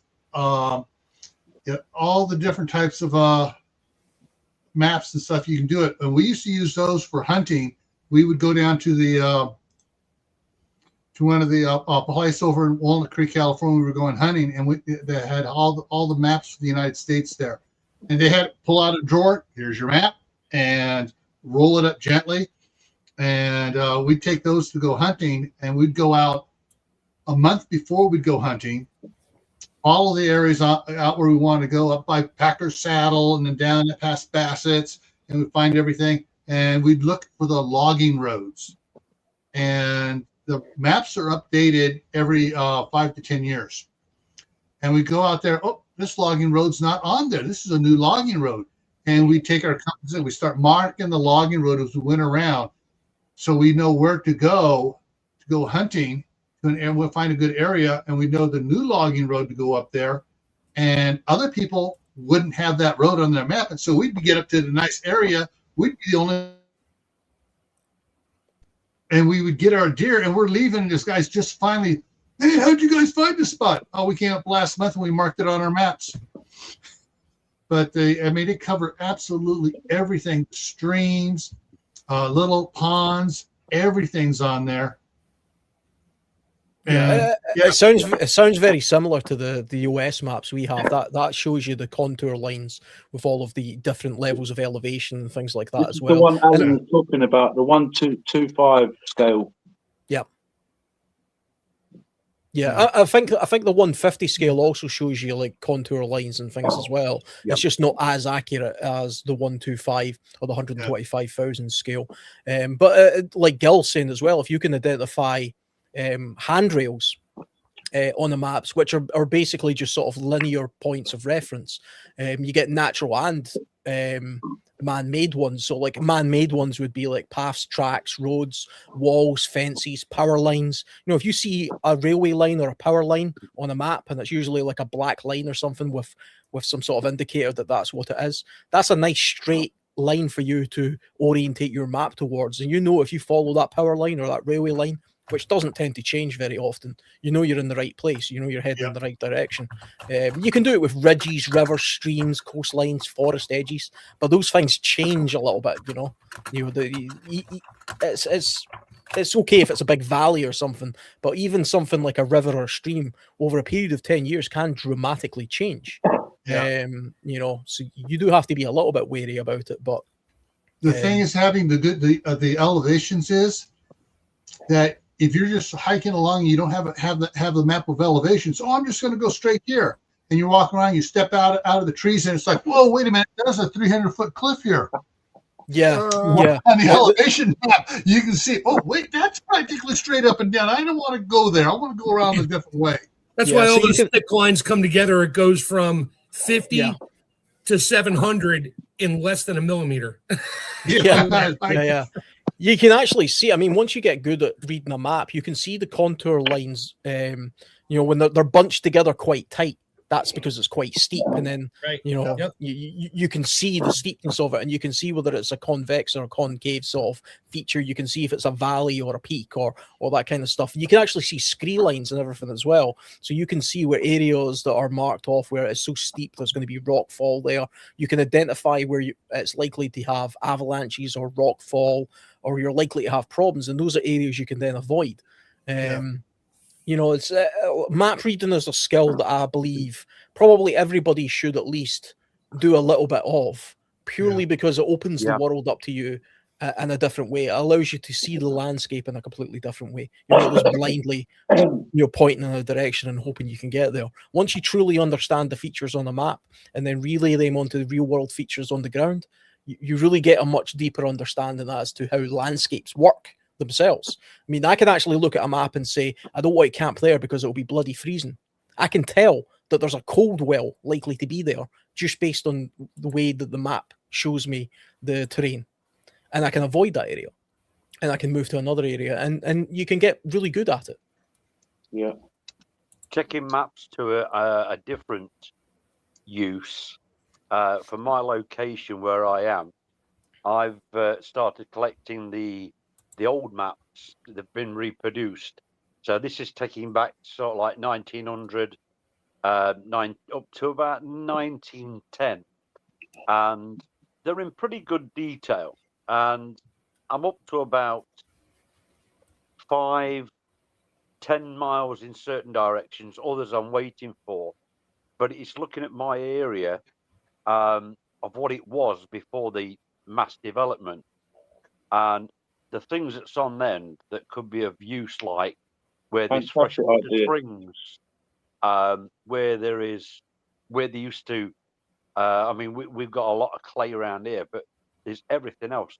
We're in our location, so if you was looking at rebuilding, there's lime, there is the clay, there's the sand deposits, and they're still there.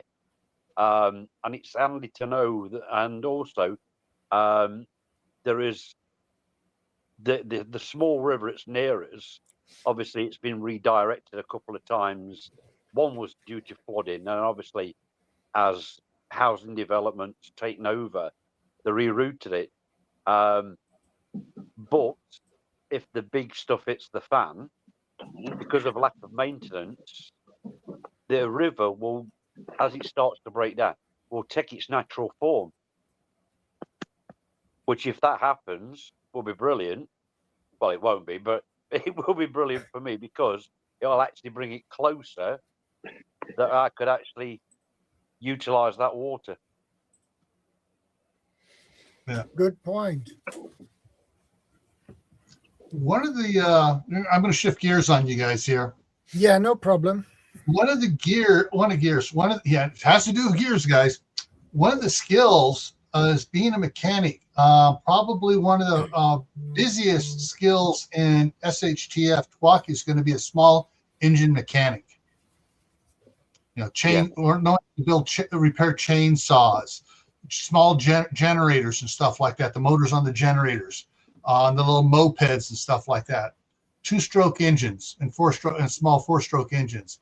That is a skill that even now, as a side business, can help you earn extra money.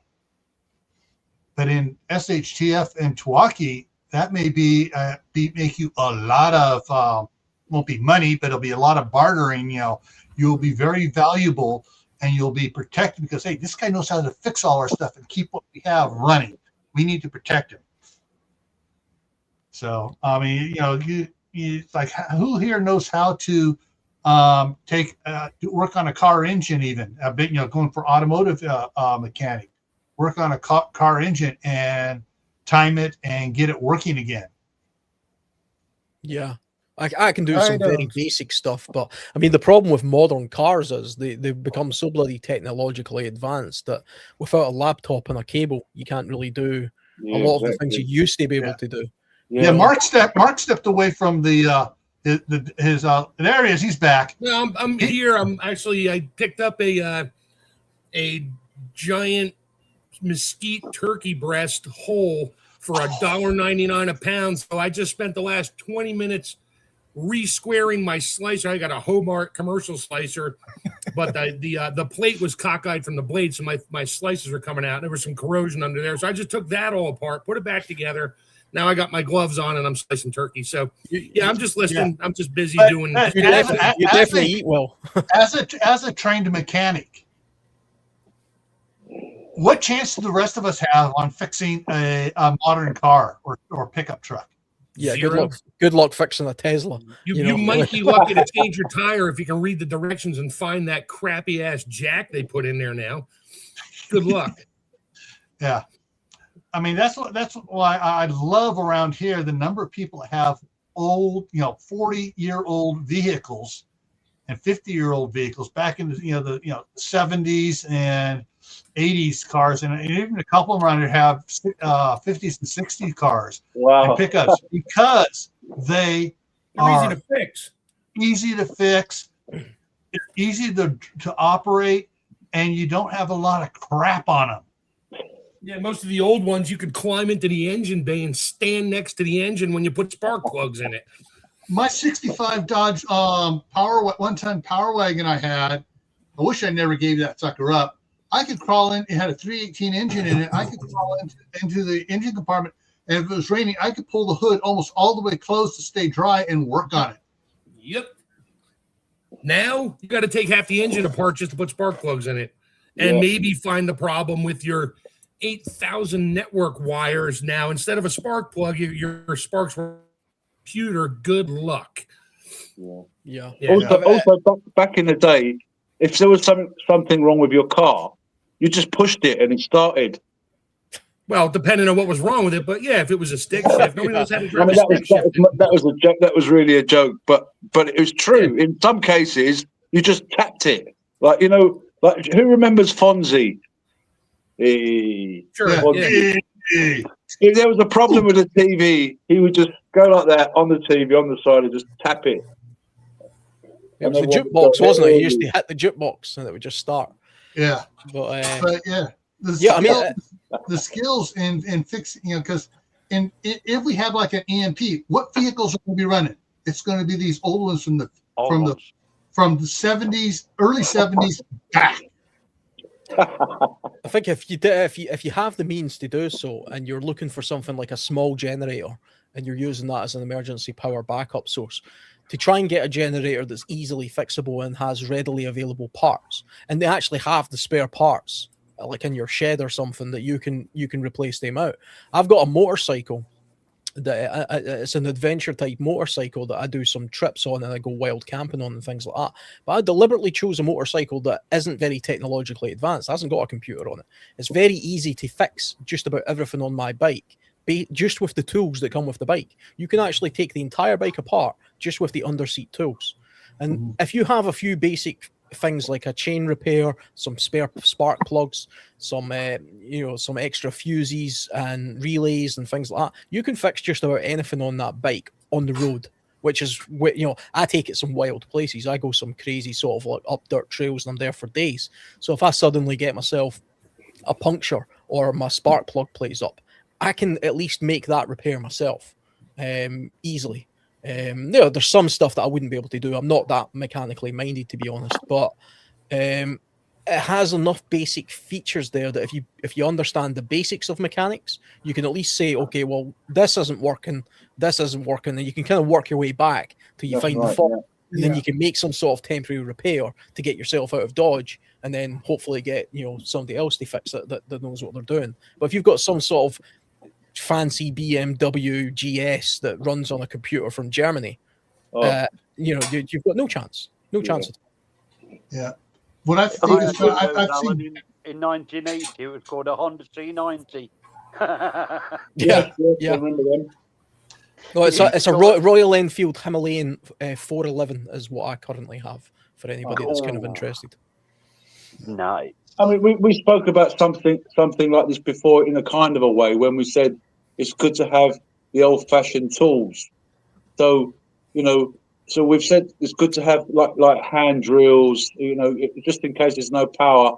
So, and in this case, having engines that are simple to work on is a good thing to invest in, even though they're not modern. People might laugh and say, "Why have you got that?" But the benefits in the long run are great because you can service it, you can maintain it, you can get the parts for it, and maybe even think about having a stockpile of parts, Gil. If you like you said, if someone's a mechanic, if you've got parts, if you've got the basic parts, or could be great for bartering. Hey, I've got spark plugs that will fit your 70s vehicle. Yeah. I mean, it's another good reason for if you have a small generator, for example, that's mechanically it's easy to mechanically repair and that's relatively cheap. Buy two, and then you can always cannibalize one to repair the other should you need to. One of the things that's interesting, I think you all would like to see some of these videos. There's some channels out there that go to the old World War II reenactment stuff, and they'll have an old Willis Jeep there, and the guys five guys will stand around it. They'll set a stopwatch and they'll say, "Hey, go!" These guys totally disassemble the Jeep and have it all its parts laid out like as if it were coming out of the crate they used to drop them out of the planes with. Yeah, wow. And they could just in a couple minutes, boom, boom, boom, and it's apart. And go again, and 2 minutes later, they got it back together and they drive it off. Yeah, I've seen that video. It's incredible. The old World War II Jeep that they can like a big model, and they just piece it all together like a big Lego thing, and it works. And I think they've done that with the VW as well. I think that's what the Germans had in mind when they built the VW. I've had two camper vans. I've had the Devon conversion, which has got the elevated roof, bunk beds, push out bed, and I've had a VW transporter that had a 2-liter twin carb engine in it, and I once serviced the actual carburetor myself. I'm not a mechanic, but I put it on the table. I thought, right, let me get I got the book, I got the new gaskets that you've got to put in the carb when you recondition it. Put it on the table, took it apart bit by bit, and fitted the right, cleaned it up. Put all the right new gaskets on. There's an injection thing you've got to put on it as well. I remembering back years ago. Anyway, put it on the van. Bam! It started first time. And I'm not a mechanic, but because it's not so modern, it was easier. Yeah, that was one of the things why Willis designed the Jeep the way they did. Was because the number of farm boys that were in the military who worked on farm tractors, and they knew how to put this stuff together, do the engine work and everything else. There was, the number of Jeeps that broke down and were left because they broke down was zero, because they could always fix it. Yeah, same as the VW. You pull the engine out; it's got 4 bolts. You pull the engine out, bam, you can work on it. Or swap it out if you need to. Yep. But so the skills to work on engines and older vehicles is something I think everyone should learn those skills. If not, you don't want to focus on working on an older vehicle. How many 1972 Chevy pickup C10s you going to find laying in the woods that just need a little couple turns of a screwdriver? None. Yeah. You just literally need to look at basic mechanical skills. What a wrench is, how to use a wrench, make sure it's metric standard, don't strip and round your bolts off, lefty loosey, righty tighty. Really basic skills, which end of a screwdriver to use. I have that problem with my company. Some guys use the handle because they're dumb, they don't know which end of a screwdriver to use. So, but just real basic mechanical skills. I mean, we're getting deep into the weeds on working on a 1971 Chevy C10 and all that. Okay, great. Nobody's going to find one unless you want to pay stupid money for a restored one, in which case you're probably not going to take that as your bug out vehicle. You might, but where are you going to go with it?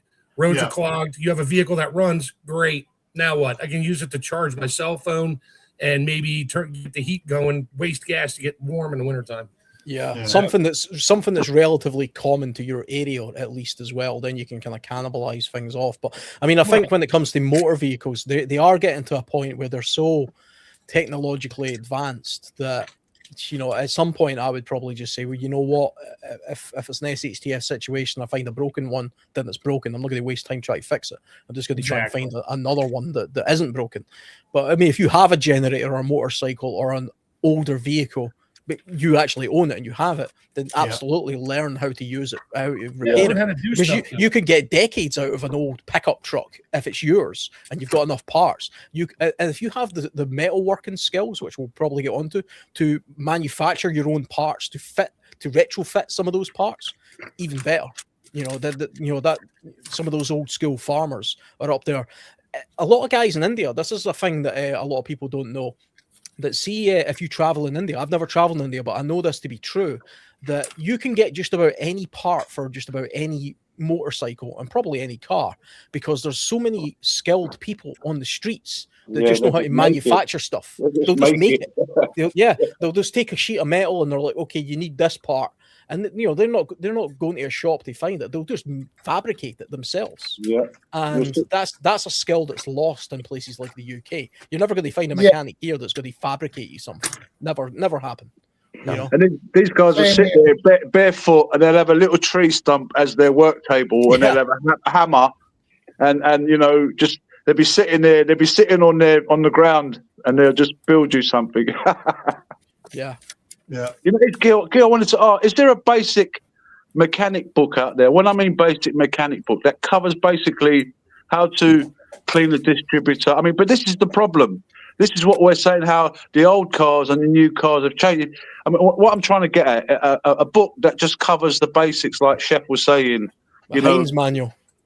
Yeah, basically the owner's manual for any vehicle is going to give you the details on tire changing. Yeah, I have books. The basics.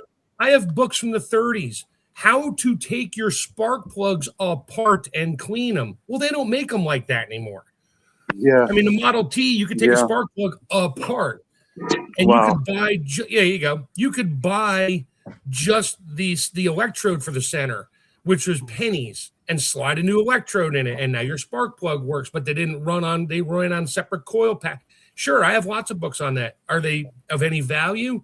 For me, they're fun to read and reminisce, but there is no distributor car anymore. There's nothing. It's all these new cars, anything post 2011, they got networks running stuff. You got computers everywhere. It's ridiculous. It's dumb. You're not going to diagnose your power window and realize there's 14 wires running to it, and none of them are power and ground. Yeah. So that's the problem. Just basic mechanical skills. Yeah, you can just, I mean, there are sort of books, but you're not going to learn by reading a book. You literally go get yourself a small toolkit. Hands-on, Go down to the secondhand store and buy a toaster for $1 or a quid. Take it home and take it apart. Learn how it works, whether it worked or not before. If it worked before, put it back together. Pray you don't blow the circuit breaker when you put it back together and plug it in. That's why I think it's a good idea to have a small vehicle as a backup SHTF type situation. We can't all afford to go and buy an old pickup truck, you know, and run that as our family sort of vehicle. What you can afford though is probably a quad or a small motorcycle, or you know, something that you can get around and has very limited mechanical parts. Or mopeds. Even the new motorcycles these days have computers. Yeah, mine has it. So there are a few that haven't. They're insanely expensive. We saw a quad. We were going to Costco when the wife was up here around Christmas time. A quad used $16,000. Yep. Wow. Yeah. It's insane. Yeah, that's around, give or take, around 160,000 in my currency. Yeah. mean, you can get. I mean, my motorcycle, for example, it's the Royal Enfield Himalayan, and I bought it brand new, 2002, and it cost me £5,000. That's a brand new motorcycle, straight out the showroom, and it hasn't got any fancy computers or anything. That's fantastic. You can go around the whole world in it. Now, it costs £5,000 new. I don't know what that is in dollars, maybe 8 or 9 grand or something, dollars wise. But you can get that motorcycle now second hand for £2,000 or £3,000. And you can fix everything with a tiny toolkit. So it is possible to get some affordable things out there. Oh yeah, there are. They're just hard to find right these days. Yeah, they are hard to find. And so whatever we got, whether it's a car, motorbike, whatever you got in the chat as well. So whatever we have, if we just get the book maybe on the vehicles that we have, there isn't a universal. Dear love, I don't know if you're interested. I've got an old 1985. It's like a Reader's Digest. It's A4. It's about, I don't know, probably 2 inches thick. And you can pick them up from charity shops. And that covers cars of that era and earlier. How to change a distributor cap, change plugs, set points and stuff like that. They're good if you have a car that old. That's the problem. I got Chilton manuals dating back to the 50s. I use one every now and then because a friend of mine has an older car. Useful. It's useful if you have the older car. They're not useful. It tells you specifics about that vehicle, exactly. All your timing gaps. That's fine. You're not going to find something in the forest. It's true, but whatever vehicle we have, that sounds like a good read, Grumpy. And yes, you're right, Chef, because it's what's relevant. So there's no point me having a load of books. Hey, I've got 50 books here on, potentially we can fix 50 different cars if we find them. And you try telling those books cost like 50 books. So getting off the specifics on cars and vehicles and motorcycle, if you have something, learn how to fix it. At least do the basic repairs. Change your tire on a motorcycle. Good luck with that. But learn how to do it. A car, swap a tire with a rim. Find out what other vehicles have the same bolt pattern that'll fit yours if you can't find a spare and you need one. But that's it. Yep. Other than that, learn how to use basic hand tools, screwdrivers, wrenches, sockets. I mean, don't go out and buy $1,000 worth of the 900-piece toolkit from Harbor Freight. Bring it home and go, I'm set. You have no idea what half those tools are. Yeah. Even a bicycle, something like if you've got. Actually, I was going to say that is the probably best thing you would want to do is have a bicycle and have the wrenches you need for that bicycle. Know how to take the front wheel off. Know how to take the chain off. Know how to put the chain back on when it comes off on you going down the road. Know how to use a link repair for the chain. For the chain. I mean, if you want to get that deep, sure, but learn how to take your tire, the tube inside the tire and not nick the tube with a screwdriver when you're putting it back together again. Oh, yes. Yeah. Anyway, I mean, it's just real basic stuff. Bicycle's perfect. Thank you for bringing that up, Alan. That is actually the best thing. Don't go buy some $10,000 bicycle with all the stuff on it. You don't want to take it apart. Go get an old Schwinn or something that works. And take the tires off. Something rock solid, Yeah, something good, something you can just play with. Take it for a ride, and it's like, oh, okay, well, it's a little wobbly. Let me tighten the collar up here on the yoke because it seems a little wobbly. Know how to take that apart, grease it, put it back together again. I mean, that's basic stuff that, yes, unfortunately for me, I grew up taking crap apart and never getting it back together again. But I learned how it worked. And now I can take stuff apart. I just took my slicer half apart. It's a commercial slicer because it was crooked. I took it apart, cleaned it, lubed it, put it back together again. Now I'm only off by a tiny bit, which still pisses me off. But I just sliced up 8 pounds of turkey breast. I'm about to go downstairs and seal it up. But anyway, I'm going to hop off for a minute while I go seal this stuff. Okay.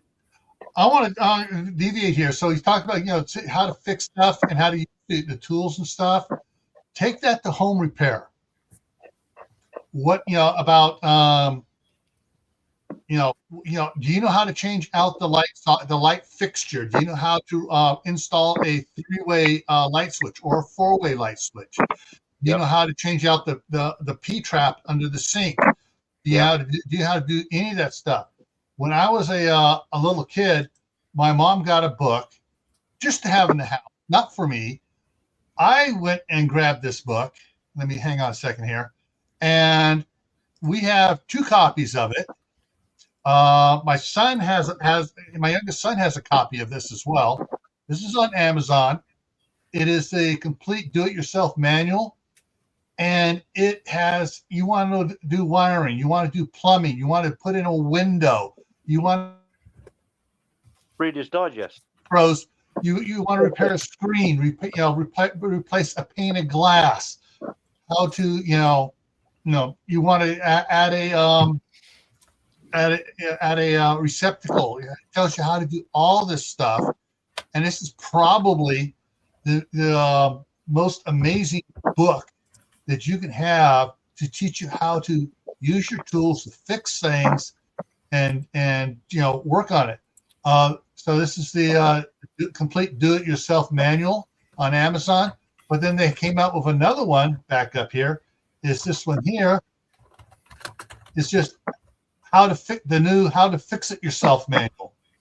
Between these 2 things, you can fix just about anything in the house. And then once you have the skills on doing stuff, it's like, oh, wait a minute, I bet I could fix that carburetor. Yeah, Grumpy is definitely a good read. I'll definitely keep my eyes open, and I think I've had a couple of those books in the past. And like we're saying on the show tonight, build your skill bank. All knowledge is good, and all of us, none of us know everything, but some of us know some, but all of us know something. Yeah. And when we bring that knowledge together, one of us might say, "Oh, I've had experience with carburetors." Another one might say, "I haven't experience with this," and then we bring it all together. So it's all useful. Nothing is, not useful. Information is all useful. If it wasn't useful, there wouldn't be wars over it like there is today. So, having books, having sort of stuff to go to is always good. And also, like Chef and Gil were saying, hands-on experiences, you can't beat that. If you want to learn how to pick a lock, go and buy a set and mess about with it and practice lock picking. Lock picking. So I got to throw this in lock picking. When I was about 12 years old, I learned how to take a little finishing nail, make a hammer on my dad's anvil, beat it down flat just right, and work it and stuff, and build a lock pick to pick master padlocks. Bam. Yeah, you see, Just as a kid fooling around and seeing that's a the little amazing thing about life. Yeah. Boom. Gil, my lock picking set is a hooligan and a set of bolt croppers. Well, I do have the ultimate lockpick set. It's called the Victor wrench. Light it up. Yeah.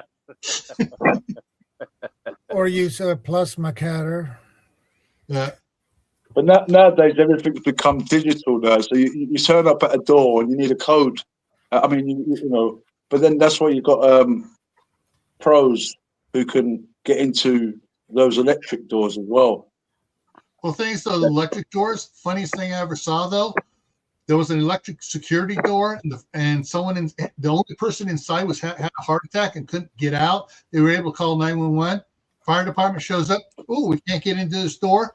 One of the guys walked up with a big old metal cutting saw and just went down and cut the hinges. Through the door, cut the hinges on the other side. Door just fell out. Yeah, that's how the that's how the police break doors down now in the UK. They don't use a battering ram anymore. They use a big saw, and they literally just saw a big hole in the door, because the PVC doors now, you can hit them all day with one of those battering rams and they'll just keep bouncing off. Yeah, they just saw them. Yeah. So Picking locks, it takes some time to learn. Yeah. To open, it takes some time to learn that, but it's a good skill. We are allowed to have lock picks here in Sweden. If the only thing you can use them for is on your own locks. Right. Personal use. Yeah. Yeah.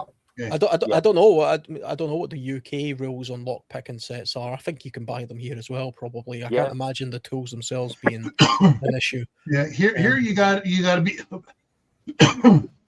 here. You have to work for a security company or be a licensed locksmith. Right. Yeah. Okay, I'm going to share something here since we're just about halfway through. I made this list up. I sent it off to Shadow, but you got all the different skills here, and you got sub skills on it. Food preservation, canning, dehydrating, freezing, freeze drying, jerking, salting, smoking. All skills to learn. Yep. Mechanics, small engine. We started to hit that. Auto Gasoline, Steam engine. diesel. Steam engine, manufacture a machine manufacturing skill, how to design stuff, being a machinist, build a gasifier. That means you take wood, you turn it into gas vapor so you can run your car or pickup on it. Hydroelectric generator, steam engine power, water wheel. There's all sorts of skills. Yeah, they used gasifier engines in the 40s. World War II, very big here in the U.S. Wood skills. Okay, cabinet making, wood turning, woodworking, which is different than wood turning. Wood turning, you got a lathe, you can make all stuff on that. Wood working, you can make bowls, you can make chairs, stuff like that. Lumberjack and sawmilling, other skills to learn to take a tree and turn it into usable lumber. Yeah. Stonemason, carving the stone, knowing how to build with stone, and knowing how to seal the stone. Gardening for home gardens or large farm type gardens. Both those are different skills. A rancher is different than a farmer. You can ranch cattle. You can ranch buffalo here in the U.S. Hogs, goats, sheep, alpacas. Yaks. There are a lot of skills and different things. Now that I threw all that crap out there, guys, pick something and run away. I'll tell you another good skill. You mentioned iron, stonework, and iron. I watched this video on YouTube once. This guy built this hut, and he was building these type of cranes. I don't know, with wood, long branches, thick branches, and he was able to maneuver massive boulders. And there's also, have you seen that technique, Gil, where they can use a tree and rope to get a car out of a pit? Where they can gradually sort of it's leverage. Yeah, they can put the rope around the tree and get some big pieces of wood, and they put it together, and they kind of make a thing where they just keep sort of pulling, heaving, pulling, and it's pulling the car out. So knowing how to do things like that, how to maneuver big stones, how to maneuver stuff without having the machinery. I mean, often we talk about how did they build the pyramids? How did they get the stones there? Okay, we're not going to build the pyramids again, but if we had, yes, like you said, get one skill that you want to know and get on it. I've seen the video you're talking about, actually, and the guy was using tiny little stones to maneuver gigantic boulders, because he was actually talking about how did people in the Mesolithic make those big stones, and how could they have moved such large boulders in the pyramids and stuff. Well, if you understand leverage and counterbalance and all this kind of stuff, you can actually do it with relatively minimal effort, and then you add hundreds or thousands of people as well to that equation, and there's lots of things you can do there. I think out of that list, I mean, for me, because of the area of interest I'm interested in, woodwork and stonework immediately spring to me, because those are two things that can be utilized in the wilds and the wilderness without it's a natural resource.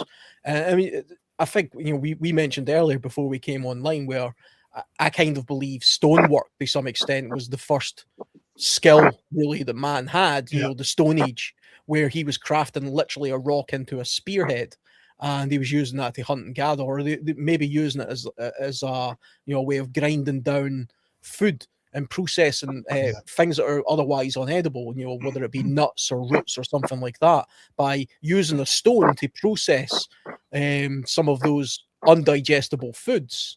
You can then leach out some of the tannins and things and make it more digestible. So stonework is definitely something that's a skill worthy of understanding, and flint knapping and stuff is a whole thing in itself.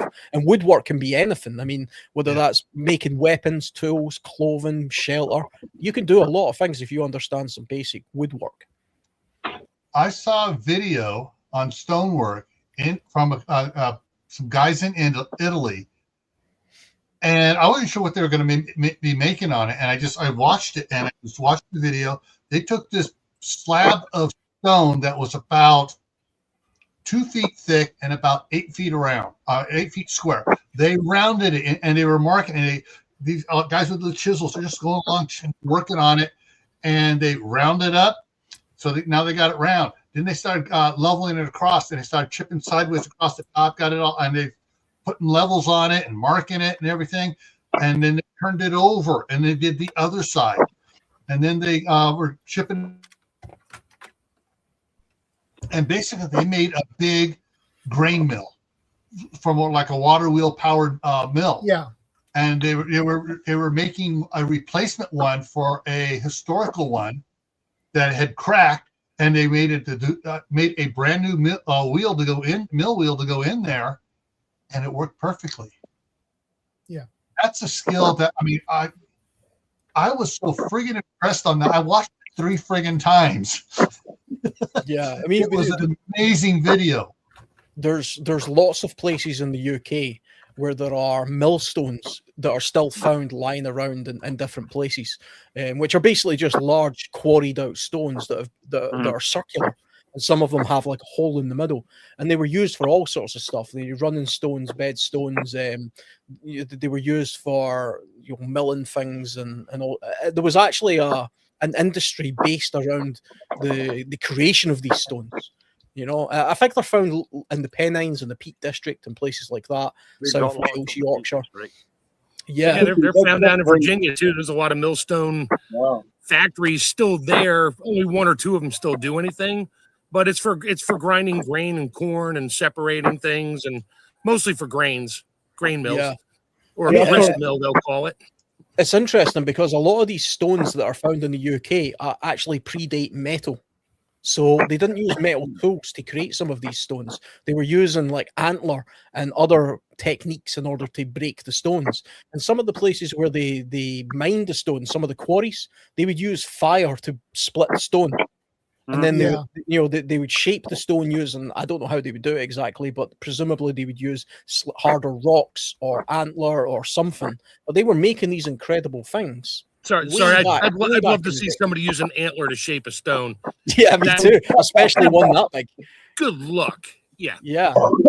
But hey, if you've got enough time and enough manpower, then sure, and enough antlers, because you're going to wear them out so fast because you got stone against bone.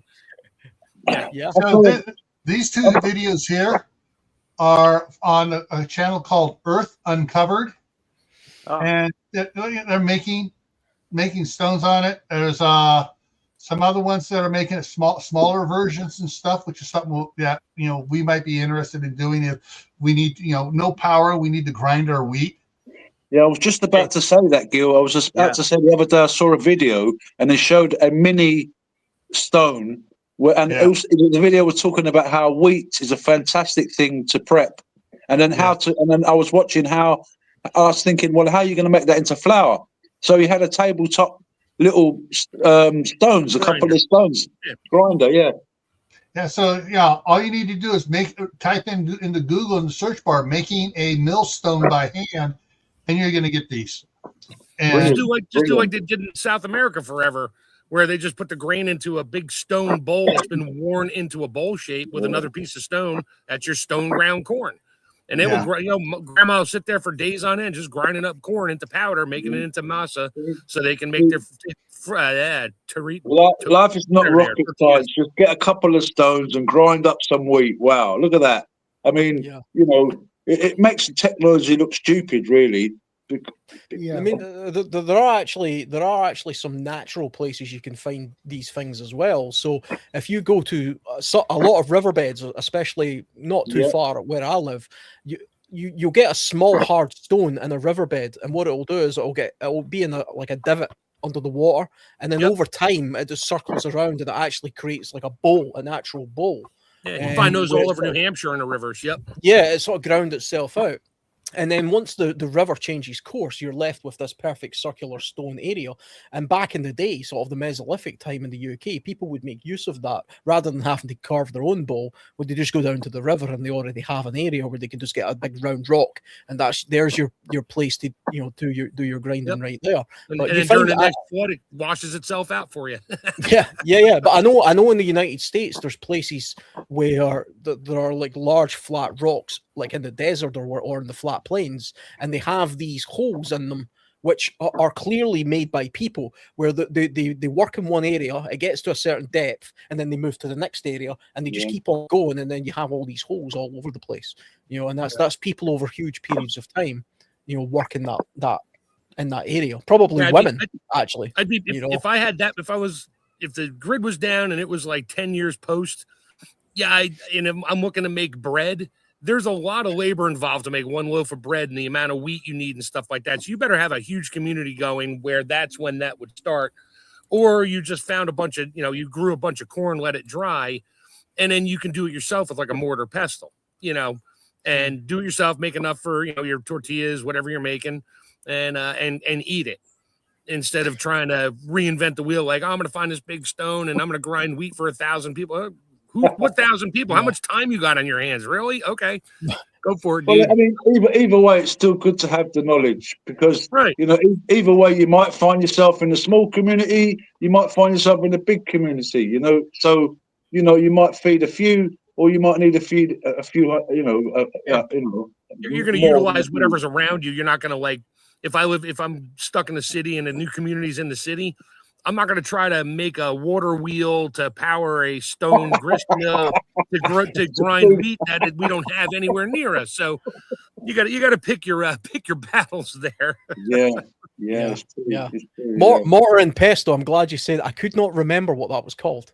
I had to I was like the natural bowl where you get a rock out of it. I knew it had a name. I've got one in my kitchen. I can't even remember what it was called.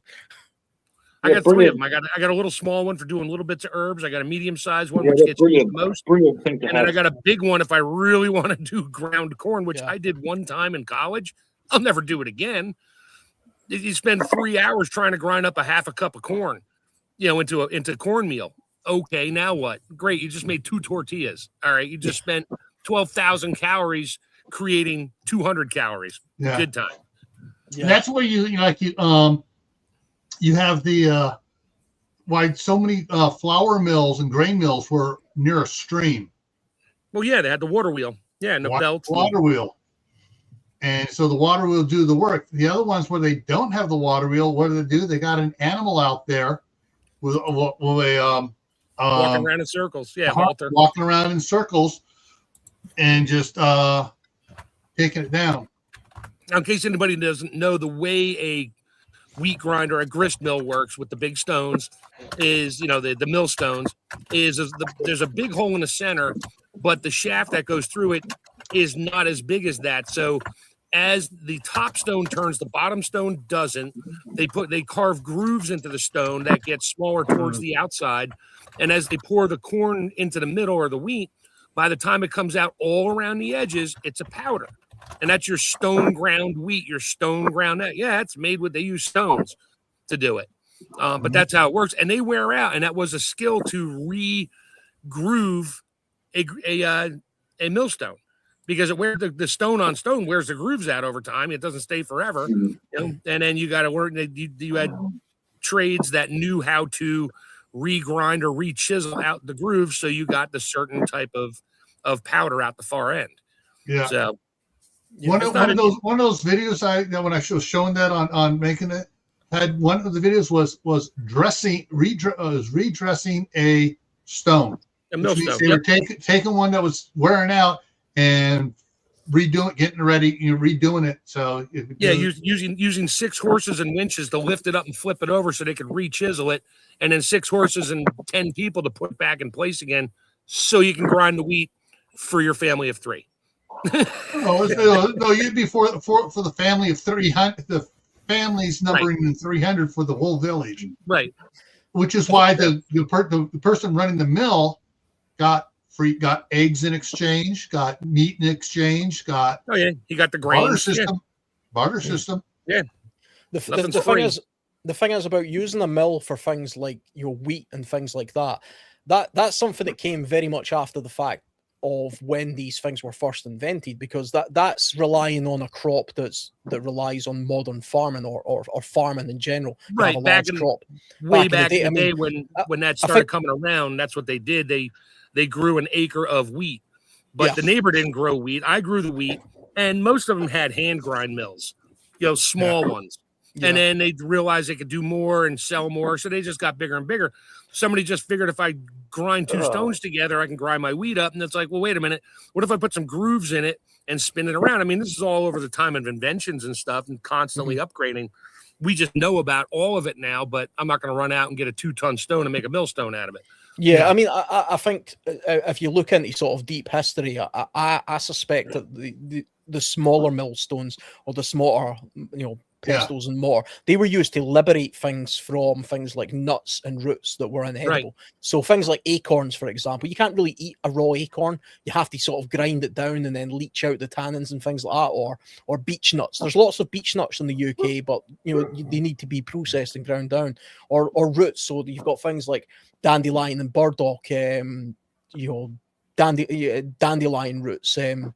There's one called, I think it's called Lords and Ladies, which is a root that is highly toxic. It's incredibly toxic, but has a lot of nutrition in it. But in order to liberate the nutrition from it to make it edible, you have to sort of paste it down and grind it all the way down and then wash it out and remove it and, constantly dip it in and out of water and all this kind of stuff. And then eventually you get something that's highly nutritious and was available in somewhere like the UK year round. It wasn't just a crop that grew in the spring and the summer. This is something that you could dig up in the wintertime, and then with a fairly small amount of effort of pasting it up in a sort of with a rock, and then liberating some of the those toxins, you had something that would last a long time. And there's definitely we're talking tens of thousands of years ago here, people were doing this kind of stuff. Yeah. Getting the regular topic at hand. Understanding the mechanics of how things like that work is a huge help to the mind. You're not going to make one of those, but you may need to do something similar on your own. And okay, I watched the video of this giant millstone making wheat. Well, wait a minute, I'm near a river. There's 2 flat pieces of shale that aren't brittle, and I just need to grind up these nuts I found out of the tree and roasted them by the fire. I just need to crack them open, get the nuts out. Maybe I can powder it and add it to something I'm cooking. So, but understanding skills behind it and the mechanical aspects of it, that's huge. Because then you can do lots of stuff with that one small piece of knowledge that you learned about a millstone. Well, if you have a creative mind and you need something later on, it's like, oh crap, I can make something like that. It may be trial and error, but at least you have the knowledge and understanding of how to do it. I'm not going to go kill a deer and use its antler to try to carve the things in there. I'll be there for 6 years. But a harder stone, stuff like that. Geology is great. I mean, just so many things you can do with basic skills. That's what it all boils down to. Yeah. We could also use, if we're in that sort of situation, we can also use what we've already got lying around, can't we? We can utilize that to make grindstones and stuff. Whatever. Repurposing is its own skill. Yeah. Well, I mean that's the thing. Even in an absolute apocalyptic SHTF situation, we're not really going to have to go out there finding our own millstones to carve out of deer antler. There will be something left, and the ruined cities and stuff, Mad Max style, that you can use at least for your lifetime. But you still have to understand the principle of what it is. What's the tool that you're trying to get here? So there would definitely be a lot of stuff. I think what ties in what you and Mark are saying is, you need to have a fundamental grasp of mechanical engineering to be able to look at this. Oh, I can take that and I can turn it into this. I can downsize something, or I can upsize something. It's kind of the whole subject. I can find something that is an industrial, from a restaurant, an industrial grinder, whatever, and I can take it and I can take the unit and take the electrical motor off of it and figure out some way. Oh, I can design this with some of these chains I found and hook it up to a bicycle, and you make it pedal power. Well, this kind of brings us full circle to the whole subject here. Is it's about the skill overriding the tool. So if you've got the skill, then you understand that you can make you know what kind of tool you need based on the skill that you have, and you can then retrofit other things to make the tool based on. I got grandkids coming in. You can't really do it the other way. Okay. Another skill I was thinking about was pottery. Yeah. That is something we don't talk about that much or at all, actually. Hey, and Bob. then, hey, Bob. Hi, Bob. Hey, guys. Hey, Bob. Hey, guys. I mean, the thing with pottery as well, I mean, pottery is one of the, you dig just about anywhere in the UK, you're going to find some pottery, probably from Romans or something like that, because it was such a common thing. But a container is actually quite a difficult thing to recreate in nature.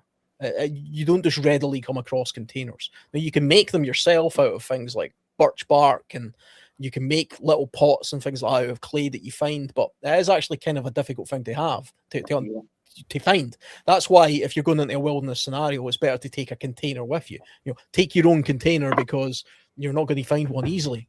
But if you understand pottery, and you come across areas like a riverbank that's heavy in clay, and you practice digging that clay out, forming it into some sort of basic bowl, and then learn how to fire it properly, you might make 20 bowls out of clay that you find in a riverbank, build a fire around them, try and fire them, and out of the 20, maybe 2 of them actually, stay together, and the rest of them crack and break. But those 2 bowls that you then have are incredibly useful, and you can use them for all sorts of things, not just holding water, but there's a myriad of things that a container is useful for, and also for even just preserving things and protecting things. So pottery is definitely a skill that's worth learning. Probably not to the scale where you're sitting there on the wheel, sort of ghost style, with the hands and all that kind of stuff, and you're making some big vase. But if you can make little bowls and cups and vases based on clay that you find on the riverbank, and you know how to fire it, that's a fantastic skill to have. Yeah, just you need to have a basic understanding of geology too, because certain clays you don't want to make into bowls because they contain toxins will leach out. Because if you're on your own and you found clay, that's great. You might be making some bricks and stuff. You might make a bowl, but you got to know what the clay is made out of, because you don't have a glaze to put over that to protect you from the toxins in the clay. Yeah. So that's just a minor thing on that. Sure, make a bowl. If you're just going to move water around, sure, I guess. But just know what kind of clay you're dealing with and what toxins may be in there, like lead and stuff like that. You just don't want in your body. Yeah, for sure. I mean, it's to be honest, it's not something I've ever even tried before. So everything I just said there is purely just book knowledge. There's no practical skills. But I think it's definitely something I might investigate in the future and look into, because I do think that's quite a good skill to have. Definitely. I know the clay I mentioned earlier on, there's a lot of clay around here, but that's main source was to provide bricks, not for obviously pottery, cups, saucers, bowls, and stuff like that. Yeah, I mean, I suspect that some of the bad clay that sort of Mark is talking about, you could probably still use that for doing something like putting together a fireplace, or sealing up a wall or something. Something that you're not putting foodstuffs in it, so it's still useful to know that that's a resource material that you can use. Perhaps making a bread oven. Yeah. You know, fried bread oven. Yeah. Clay ovens. Okay. Pizza, What a Bob pizza was oven in doing the there- apocalypse. Yeah. Yeah. What Bob was doing there made me think of something else. Mortar and pestle. Let's see, I got sulfur over here. I got some saltpeter over there. I got charcoal over Gunpowder. here. Yep. Yeah. And so, Well, black powder is, been around for centuries. Yeah, if you've got the ingredients sort of handy and you can put it together, then it's definitely worth having, because people, when they think of black powder, they just immediately think of explosives, but it's actually a lot more than that. You can use it for using it as a type of early warning system. You can use it as a deterrent. It can be used. Actually, somebody told me it could be used to season meat one time. I'm not entirely sure if that's true. That might be gunpowder. I wouldn't want to try that, but somebody told me that one time. That it can be used as a type of preservative and a seasoning. Let's see. Well, you got the sulfur. It can be used as a preservative. The charcoal, saltpeter, probably. Oh, come on! Just watch that Star Trek episode where he's stranded on a planet with some Godzilla-looking thing where he makes a cannon out of all the stuff laying on the ground. Yeah. That's it. Come on. Yeah. Hey, I've seen MacGyver build things out of a paperclip before that can kill a man. So, that can be done. Oh, don't forget, he also had to have the little thing of dental floss and some chewing gum. Yeah, and then 2 hours later, he's got a speedboat. He took a motor completely apart and welded the piston with a nickel and jumper cables. That was the A-team. That was the A-team. Or whatever, and then rebuilt the motor and was driving it down the road. Yeah, okay, right. Yeah, where's your torque wrench, buddy? Not happening. We haven't talking about skills. What are you guys like at fishing? I can fish a little bit. Not that great, to be honest, but I can fish. Shadow? Yeah, I'm fishing. Have you caught any like whales fishing. lately? Have you caught any whales lately, Shadow? No whales. I mean, there was a time in Sweden where the whole village would go out and get a whale. Was that not the Faroe Islands and Iceland, the places like that, where they still That'd do be that? Actually. interesting. They That'd be still do that interesting. in some places. Wow. But it'd be interesting to know, all of us in our different locations around the world, like be it Scotland, Sweden, USA, wherever we might be, if we sort of trace back history, what we used to do as a village together. Like people used to go fishing together. They used to do farming together. They used to do building, help each other build a house together. It'd be interesting to know, like, what our history was of what we were. Were we fishermen? Were you guys, farmers? What, Mark, was you like farmers, agriculture? Fishermen. Sort of what you were saying, Alan, as well. Still do it today. They go and fish together. Well, I mean, they do some horrific fishing in Japan with the flipping Dolphins and stuff. Yeah. Terrible. Yeah, well, that's not what I'm worried about in skills. Is what the Japanese are doing. Or the No, Chinese but are we're doing. talking about yeah. So stay on the same subject that we're talking about then, which is Yeah, basic fishing skills, hook, stuff like that. If you don't live near a place where there's fish, you may want to Nice focus fishing on something well. else, like Yes.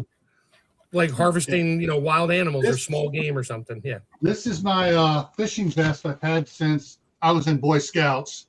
Still got the tag on it. Yeah, still got my California fishing license with about 12 years worth of fishing licenses in here. I thought that was a tag from the store. Sorry. Oh, yeah. I've got the same jacket in black. I got my buck fillet knife, Yeah. and then I got one packet out here. Where is it here? Yeah, very cool. Yeah, here it is. So many pockets on it. Gee, I just got a few lures in here from fishing, and where I used to fish was on the North Fork of the Stanislaus River up there, German brown and rainbow trouts. Very And cool. the one thing we had to worry about up there, here it is, was we had to have get out of there. We had to have our snake bite kit because there were rattlesnakes up there. But yeah, I got compasses in here. I got sharpening stones. I got extra Definitely good to have. line and everything else. It's definitely good to have a fishing kit. And Yeah. wherever you are, you might be closer to rivers, so you'll have a river fishing kit set up. You might be close to the sea, so you'll have a sea fishing kit. Yeah. I gotta go give my grandson a hot pocket. I'll be back. Okay, no problem. There's a few sort of really basic fishing things if you learn how to do, it can go a long way. The first one is to learn how to make bank line. So something just as simple as having a coil of bank line. You can get this in different gauges. You can set up a lot of fish traps all the way along an embankment, or small traps in sort of coastal areas where you can catch quite a lot of fish easily this way. Another thing you can do is have something in your personal kit, something like I've got this K-bar caster, which is, some people in the US call these hobo fishing reels. Basically, it's just line wrapped around. You can use a tin can to do this, but this one made K-bar has a lot of fishing tackle inside the handle, and you can catch trout and small lures and stuff in there and do some coastal fishing and stuff like that. But I mean, one other basic thing you could do for very little money at all, you can get something like this. This is just a very basic fly rod kit, which has a big fly rod, a small reel, and some tackle and some flies. It's very easy to put together, very cheap and affordable, and it's quite easy to learn how to fly fish. And you can pick up a few of these and just add them to your preps. But if you were in some sort of long-term survival situation, one thing that's a really good thing to have are gill nets. Gill nets, long nets that fish swim into, and then their gills get trapped and you catch a lot of them. And the best way to deploy them is on tidal areas. So you go to a tidal zone near the coast and you string this gill net up at low tide, and then the tide comes in, the fish swim through, and it's a very good way of catching them, especially at the mouth of like rivers and things like that. And you can also learn how to make or buy a needle, which is I can't remember what they're exactly called, but it's basically a tool, a sort of triangular shaped tool that allows you to make a gill net. You can make them and repair them very easily just with netting and line, fishing line, things like that. You can make your own, and you can catch a lot of food that way. It's far easier, I've said this many times, it's far easier to survive on the coast than it is inland in most places in the world. That's why human beings historically followed coastlines and live near coastlines, because it's far easier to live off the land. And next to rivers, next to coastlines. Yes, rivers also. Yeah, coastal rivers. Yeah. A good thing. That's actually a good thing, because alternatives. Okay, wow, we've got I lost my fishing kit. I lost my rod. I lost all my fishing gear. What am I going to do now? So knowing about alternatives, like how to trap fish. This is little method here I was going to show. You can just get one of these hawthorn bushes, and they've got these. There you go. You've got there's a hook. Hooks on there. So what you can do is you can cut it. If I can find it here, you cut it and you fashion your own little hook. So yeah, I'm familiar with that method. These are good skills to know, and you know how the one thing I'm sort of getting my head into is getting natural cordage, which is a bit more difficult. Maybe you guys have got ideas. Anyone? I know spruce, but I know nettles. You can make cordage with nettles. But if you were trying to make a fishing line, any ideas, guys? Well, linen was made from flax stalks, from flax. So you can make threads and stuff, and make the thicker and heavier duty. You can make the thread used for that.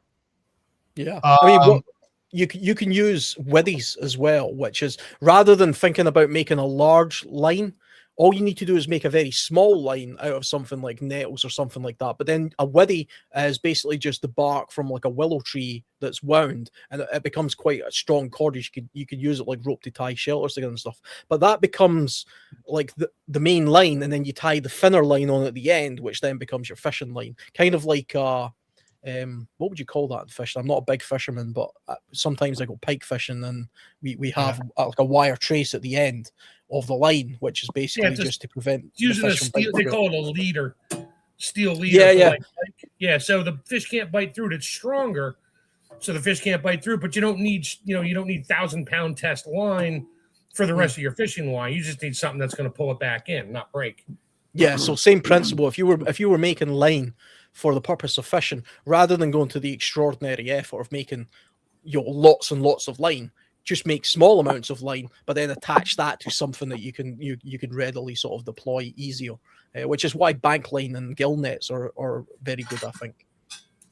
Here's something for you: the silk from the golden silk orb weaver spider is what they use. They use those for it's a really strong web. They use those for fishing lines.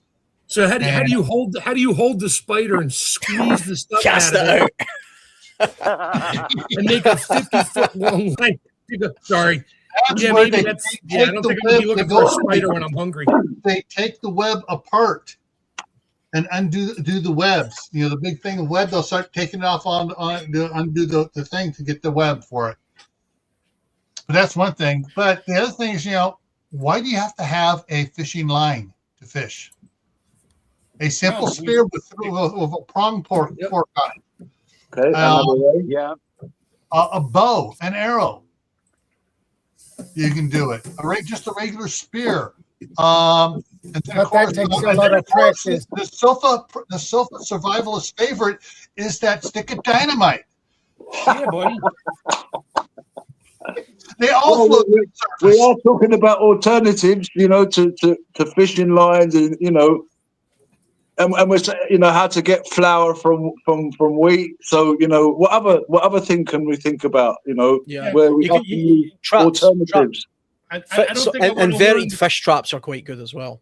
Yeah, I don't want like a weir style where they go in, they kind of get lost and get stuck in an area they can't get back out.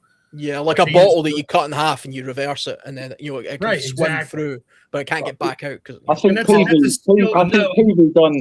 PV done a video on that where he built this trap in the river. He got all these stones, and he directed the fish into one little place, and he had them trapped. It was amazing. Yeah, they just take. I've seen where they've taken just the sticks and start sticking sticks down in it, close together where the water will flow through. And they lead it out and make a big crescent moon type shape, and they just get the fish in there, and then they just stand there and just start stabbing fish. Yeah. Do you know there are actually some places in Scotland where you can stand on a bridge at some times of the year and look down, and you can actually see large salmon kind of just sort of sitting there. Like in Alaska.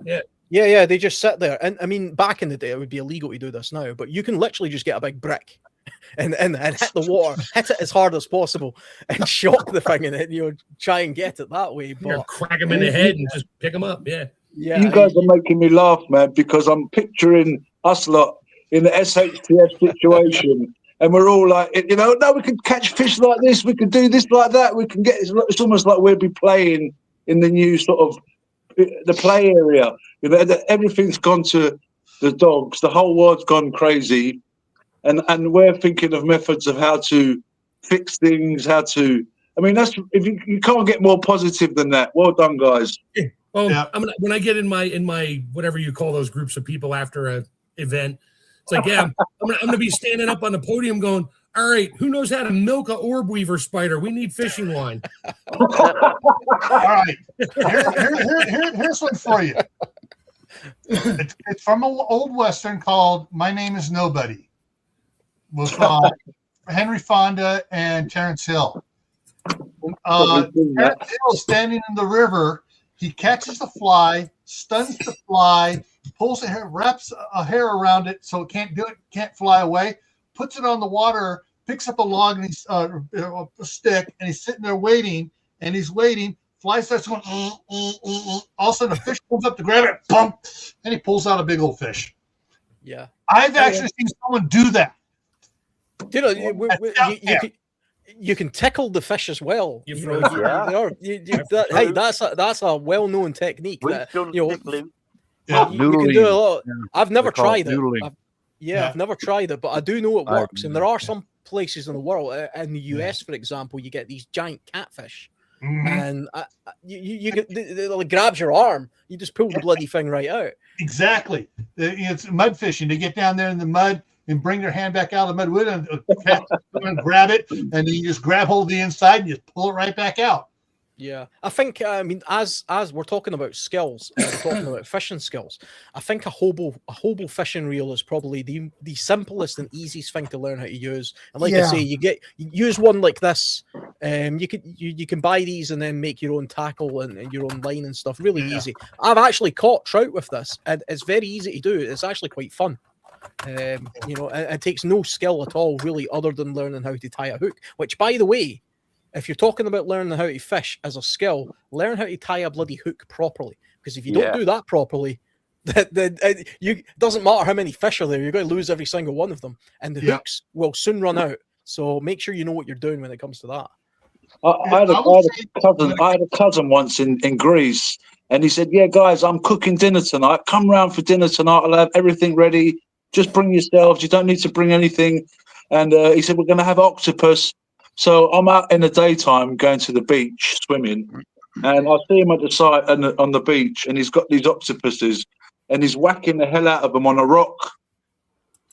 And I've gone for ages, like to go swimming, and I'm coming back home to get changed, and he's still there smashing this octopus on a rock, trying to get the ink out of it. Has anybody ever tried to clean an octopus? No. Never tried to clean an octopus. Apparently, there's actually I can a say large I have, population but I of didn't octopus. smash it with a rock to get it out. Yeah. It's a bit cruel, actually, because octopus are very intelligent animals. But it was for me. It was a surreal experience. I mean, I was a young teenager. What do I know about octopus? I mean, I know calamari is nice, and but yeah, I'm on holiday. You know, I've done a bit of fishing with my uncle and cousin, but this guy was. I've never seen. You know, I've never seen octopus whole like I have, like I did then. And I didn't know the process, but like Mark might be able to tell us what the process is. Yeah, it's not easy. I can try to explain it by talking about it, but unless I have one in my hand and you're standing there, it's not worth bothering. I mean, you want to make it really simple. If you're starving to death and the only thing around is an octopus, don't worry about the head, the ink, and all that stuff. Just cut the arms off, soak them in water, boil them, whatever, slice them up thin because they're tougher than Jesus when you try to eat them right away. Yeah. But they got protein in it, and so you'll be good. So the thing is, we're talking about skills about making fishing lines. All right, it's not SHTF yet. Buy yourself a bunch of spools of fishing line and a bunch of hooks and stuff, and put them in your supplies. Exactly, yeah. Maybe get a couple of those the K-Tel fishing master that folds up into a little bitty thing, folds out and extends out. You get a couple of those. And That's what I've got. That's what I've got. They're nice. They're good and cheap. You can buy a bunch of these for almost no money. It has the complete set of everything. This is a fly reel one. You know, you add these to your supplies. I would say though, I mean, the thing with, I mean, I do a little bit of fishing, but even if you've got something like a caster like this and you put your own line on it, bear in mind that if you just put this together and then put it in a drawer somewhere and leave it for the next 25 years, the line does degrade over a period of time, especially if you take it out and get it wet. So make sure you at least change the line every few years or so, you know? Yeah, that's my fishing kit in a bag with a carabiner on it, and above there is the fishing rod. Everything's set up and ready to go. Can't see you, Bob. Yeah. Your camera's too high. Camera's too high. Camera's too high? Yeah, I'm just looking at it. Well, I'm pointing at it right there. Oh, you're pointing. Oh, yeah. Oh, I see. Okay. Yeah, I'm pointing at it. Right. All right. Okay. There's the bag with a reel and line and hooks and all that. and then above that is the fishing rod. It's still in its container. So I'm ready to go. Yeah, do like I literally saw some short video popped on my YouTube feed, and I watched. It was like 10 seconds.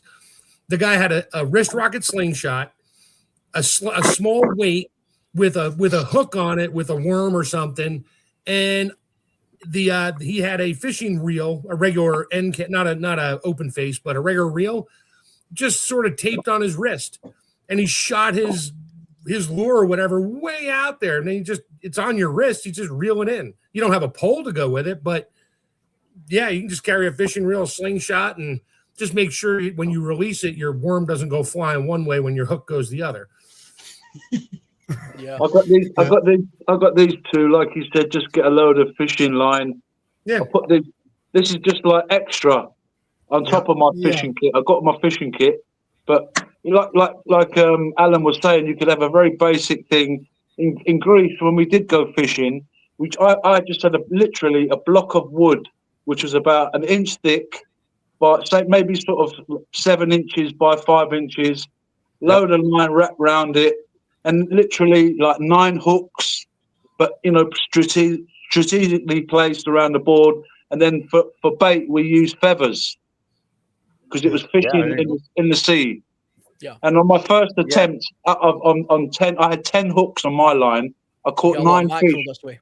On my first attempt, I caught 9 fish. My uncle and my cousin's line, they had up to 40 hooks on theirs. So they were catching 20, 30 fish a time. It was amazing. The first time I went fishing. There's a place. There's a place not too far from where I live, which has got a long pier, a long coastal pier that goes into a saltwater, a sea lock basically, and you can do some jigging just with feathers, and you'll catch a lot of mackerel, like 10 fish at a time. It's good fun, and it's very easy to do. Kids, you see lots of kids up there, jigging away, and they're pulling out hundreds of bloody fish, more fish than they know what to do with. But it's a very easy, simple way of gathering a lot of food quickly. Make sure your wife has got tapeworms, so you've always got bait on hand. Oh, that's disgusting.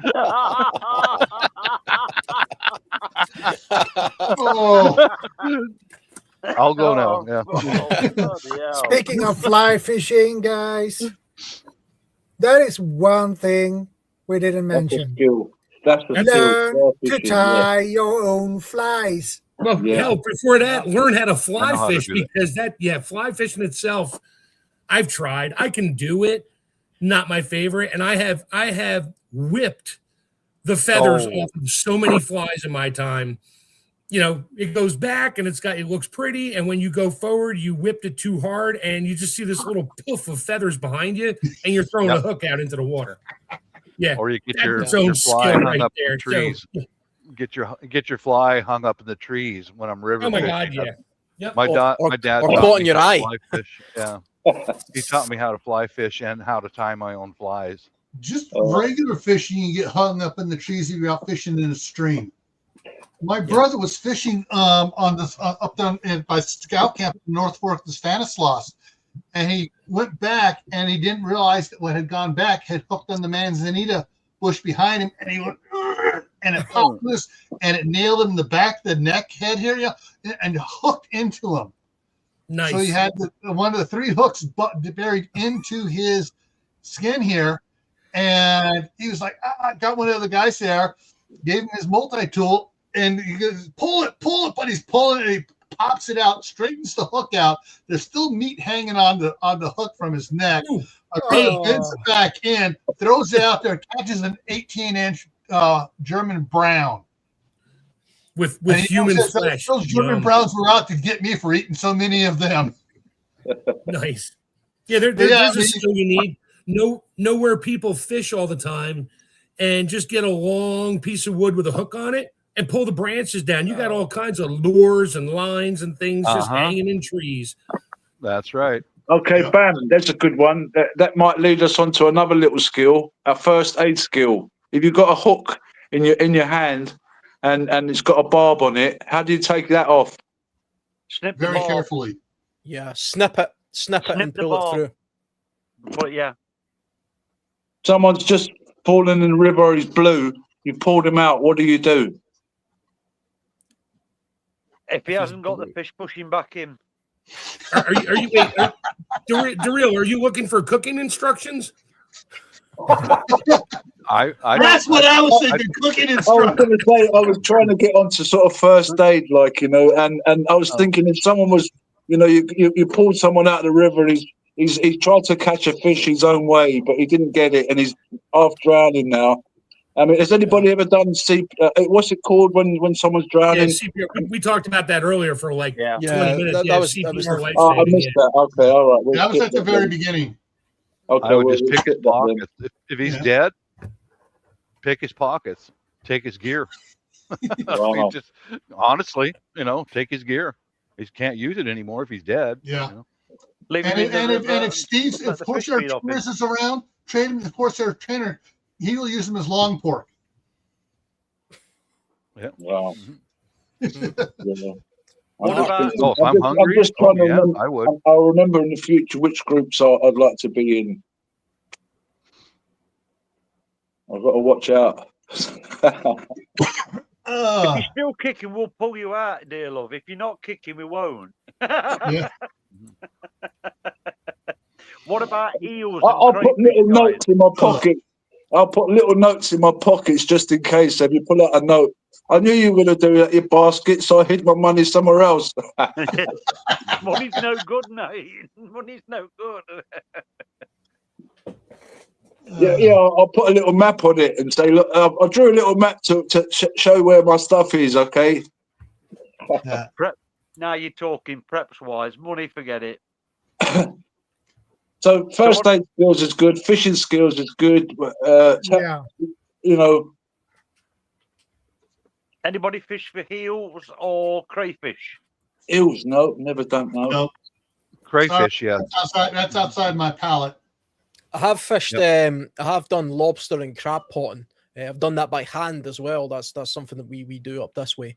Very easy to do. You know, with a couple of lobster pots, you'll actually catch a lot of crabs and the occasional lobster, and it's very easy to set them by hand, even at low tide, or just swim out into sort of shallow areas and place them that way. And you'll catch a lot of food that way. And if there's octopus and stuff in your area, which there is actually a bit of an octopus boom apparently just now in the UK, which happens every now and again. Octopus will feed off things like crabs and lobsters. They'll go into the pots and they'll actually decimate them. But you know, you might find yourself an octopus in there if you were doing that as well. You can make your own lobster They're pots. smart. They'll get out of that trap really quick if it starts moving. Oh yeah. I mean, the crabs are stupid. They'll pack that pot full. I've actually put lobster pots in before that are so full of crabs they couldn't get in. They packed it so full that, you know, they couldn't get any more in there. Yeah, down in Florida when they have because they got the rock lobsters down there, and there's a season, and they come in. They're in the jetties and the rocks and all that stuff where you can stand on a jetty and look down into the water. You could see them cruising around down there, walking around. And I did it. Wasn't supposed to. I didn't keep it, but I just put a clam or something, a piece of fish on the end of a regular hook, and just dropped it straight down and just dangled it in front of a lobster. He grabbed it and kind of stuck in his mouth, and I just reeled him in. Of course, I would have gotten arrested for it because it wasn't lobster season. So I just unhooked him real quick and tossed him back in the water before anybody saw me, because I'd have gotten in big trouble for that. Yeah. That's pretty much how we caught crayfish in freshwater streams when I was a kid. Yeah. Put the lead sinkers on it, sink it down to the bottom with a live earthworm on it, and just let it sit. And those crayfish will come up and start eating it, and just really slowly pull it up. And those suckers are greedy, man. Once they get some food in their mouth, they won't let go of that hook and that worm, and they'll hold on to it. I'm like, okay, that's how we used to catch crayfish in streams when I was growing up. Delicious, by the way. I've caught crabs. Delicious. I've caught a crab before on a hook that had no bait. You know, the crab just grabbed on to shiny hook and held on all the way up until I pulled it out of the water. You know, they're quite aggressive animals, and then they're quite easy to catch that way. I think another thing you can do as well is sort of spear fishing is quite easy. I've done a little bit of it, and all you need is basically just snorkeling with a spear gun, which is you know, they're incredibly cheap. It's just a spear on a big elastic band, and you kind of get used to holding your breath, and you'll see the fish go in front of you, And eventually you can get quite good at sort of not making much of a movement and allowing the fish to pass in front of you, and then you just shoot it. Yeah. And you can catch quite a few fish that way as well. Plus you can swim down with a torch and catch lobsters and crevices and stuff and in the shallow rocky areas around most coastlines. I hear they make a special shampoo if you catch crabs. Oh wait, different kind of crabs. Yeah. What Diggs just put out there about crawdads, even in the little creeks around here, there are a lot of crawdads, and the kids are always going in there and going crawdadding. And back when I was, little, we went down and caught a bunch of crawdads, and my sister, who was 10 years older than me, and my cousin, who's the same age as my sister, we don't know what to do with them. Well, guess what they did? They grabbed them all up and they got a pot of water going and they cooked up crawdads. So, you want any more? We'll go get you more. They are delicious. Yeah. Yeah. Oh, did we talk about net fishing? Gill net. So I spoke a little bit about gill netting, but other than that, here in the really. United States, the only ones that are legally allowed to fish with nets are Native Americans. Oh, really? Yep. Same here Yeah. in Washington State. Yep. And my grandmother, growing up in northern Idaho, were right next to the Indian reservation up there, and they've traded with the Indians all the time. You are allowed as a white man to go out fishing, net fishing, if you are in the company of Native Americans who are doing it too. Is that even on land that isn't owned by like Native Americans? Is that just like the whole of the US?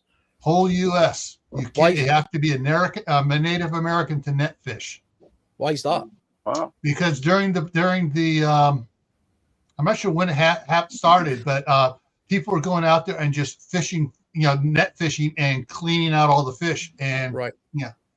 So yeah, they needed to say put a limit. No, only Native Americans can net fish. Yeah.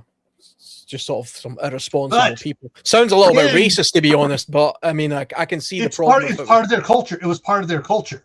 So they're more responsible. It wasn't part of of the white people culture until they saw the Native Americans doing it here. Right. But if this is an SHTF Tawaki situation and there's no laws, everything's fair I'm game. not advocating anything. I'm just saying that's a survival option. Yeah, I do remember watching. You remember that TV? I don't know if it's still on, that TV show as Survivor or something, where Survivor, they go to, yeah, I think they're in Canada though, and they use gill nets quite a lot on that. They get dumped in a sort of a coastal area in Canada, and they just get left to their own devices to see who survives the longest. And most of the smart, they get to take 10 items with them, I think, and I think most of the smart people would take a gill net. But they obviously had special permissions in order to do that. I don't know what Canadian law is, but it's definitely very effective. It was the people who got the most resources food wise were the people who mastered fishing, and most of them got most of their fish from gill nets. Yeah. But so that's another option for SHTF Tawaki. Yeah, coastal foraging as well, which, I mean, it's not strictly fishing, but I mean, you had foraging on your list. Coastal foraging is the easiest kind of foraging, as opposed to sort of looking for mushrooms or wild plants, because coastal foraging is year round and it's easier to do. There's lots of seaweeds and kelp that are readily available to eat, and it's high in various nutrients and things like iodine and stuff like that. But there's a lot of shellfish that are just really easy to collect. Clams and whelks, and everybody knows about mussels, but you have to be a little bit careful about any sort of filter feeding type shellfish like that. But very easy to do and a good source of protein. Yeah. But going back to some comments, fish netting was done in around Israel stuff, and it's done in other parts of the country, other parts of Europe and stuff too. But it really wasn't a big thing from what I understand and looking up for most of the pioneers heading west and stuff. And so when people started, the Indians are doing that, that's what we're going to do too, and they overdid it. At least the Indians understood the balance between nature and man, and were restrictive in how many fish fish they go. That's what they would fish. They'd go after antelope or deer or whatever else. They tried to. They didn't go. Oh, we're going to take care and kill all of these. Yeah, it's kind of like the that big mound of buffalo that you see that picture of with all the the buffalo skulls, where people just literally decimated the entire. Yeah, well, the U.S. population. government did that to starve out the Indians, but that's another story. Yeah. Well. Yeah, and there's lots of example of humans sort of decimating landscapes. I mean, it's one of the sad things about the US. Actually, is I love the wildernesses in the US, some of the great forests, but it's a shell of what it used to be. California, the Californian forests along that coastline, once upon a time were amazing. They were like gigantic redwood forests that stretched the entirety of that state, the entirety of it. Nowadays, from what I understand, I've only been to California once and I didn't actually get to see the forest, but from what I understand now, it's only in small areas. And a lot of it's actually kind of like you drive up a road and you think you're in a vast forest, but it's actually deforested, sort of. If you just look past, the bit that you can't see with the car, there's actually nothing there because the loggers have been in there. Plus, some of those trees take thousands of years to grow, so if you cut it down, it's gone. That's it. It's gone forever, which is a great shame. There was a tree recently cut down. I think it was a couple of years ago in the UK. You probably know more of the story, Alan. What was that? There was a famous tree recently cut down. It was one in the countryside. And, you're talking about the one that's near Hadrian's Wall. Yeah, where that gap was. The Sycamore Gap, it's called. Yep. Sycamore Gap. Yeah. I mean, there wasn't anything, to be honest, there wasn't anything particularly special about that tree. What was special about it was its historical significance. It was quite famous because it was in an area on Hadrian's Wall where there was like a gap, and there was a single tree growing in the middle. And it appeared that if anybody ever seen that Robin Hood movie, what was that? The one with Kevin Costner that was in that Robin Hood movie? Prince of Thieves. Yeah. Do you remember the scene where there's a guy up in the tree and he says it's my tree or something? Right. That was the tree. Wow. That's the tree. That's the tree. Okay. And a couple of dickheads cut it down recently. Yeah, someone cut it down. Yeah. Yeah. They caught them and they've actually been sentenced. I don't know how long they got for it, but yeah. But I mean that's just the unfortunately man, just generally, regardless of what we don't learn by history, do we? Because what happened on Easter Island? They used up all the trees. They just done themselves in. We destroy forests. We do ourselves in. We destroy nature, and us lot, we don't. We appreciate nature. I think that's why. I think maybe that's another reason why we're preppers, because we appreciate nature. We appreciate walking outside. We appreciate trees, and I think that's. What do you guys think? Do you think that's another reason why you're a prepper? That you would you say you appreciate nature? That's what I'm asking. I always appreciated the nature. I think most of us do. That's why we're here. All across the United States, we learned from the mistakes that our grandparents made, and we're bringing the rivers back to a natural state. We are. It's happening all over Washington State. Yeah. I showed a couple of things on one of my lives when Mark was with me about the removal of old hydroelectric dams and restoring the riverbanks, and it's all in conjunction with the American Indian tribes. And man, I'll tell you what, the salmon runs now. Oh man, you can see the fish in the rivers now. There's just thousands of them. But part of that, Bob, is the thing is that it has to be done right. Unlike California, where Governor Moonbeam said, "Oh, let's tear out all these small hydroelectric plants and the dams and the fish ladders. We're going to tear it all out." The thing is, he didn't know what it looked like before. The reason why they put a dam there was because there was a natural little lake there on the river, and when they tore everything out, made it a nice straight flow, the fishing went down to practically nothing because there was no things for the fish to spawn in. There is, look at the Iowa River, man. Recently, in my area, the White River, the American Indian tribes, in conjunction with cities, They bought land that used to be farmland. The farmer retired. The land was bought from that family, and they're making deviations in the White River, and it's beautifully done. Absolutely beautifully done, where the salmon are going crazy. There's you so gotta many you of gotta them have now. someone in there like the Native Americans who understand the Yeah. the pulse of nature and restore it to nature, not just, oh, we're going to take out everything we did and not restore anything else. So they got to make the ponds back in there. They got to do stuff for fish, make it a habitat for fish, not just a flume ride. Yeah, they're doing it right here. They're doing very well. Yeah, which is, man has to realize that God done a good job already. We didn't need to come along and mess it all up by making everything commercial, making everything about money, making everything about greed and power. It was God gave. That's why we just give thanks to God. Look, it's all here. You've got the resources. You've got the wood. You've got the sea. Just manage it. Just eat what you have to eat. If you look around the world and you sort of look at the statistics on food waste, restaurants, people at home, they chuck food away. It's because we mismanage every little morsel of food. They never learn the skills on how to make your own food. So there's that. Exactly, there's that as well. Well, yeah. I mean, people used to do make their own bread, grow their own stuff, go fishing. But what I'm trying to get at is giving thanks to the Creator as well. That we've got this place, and like you're saying, to restore things. I once had an idea. How do we get back? How do we reverse the situation?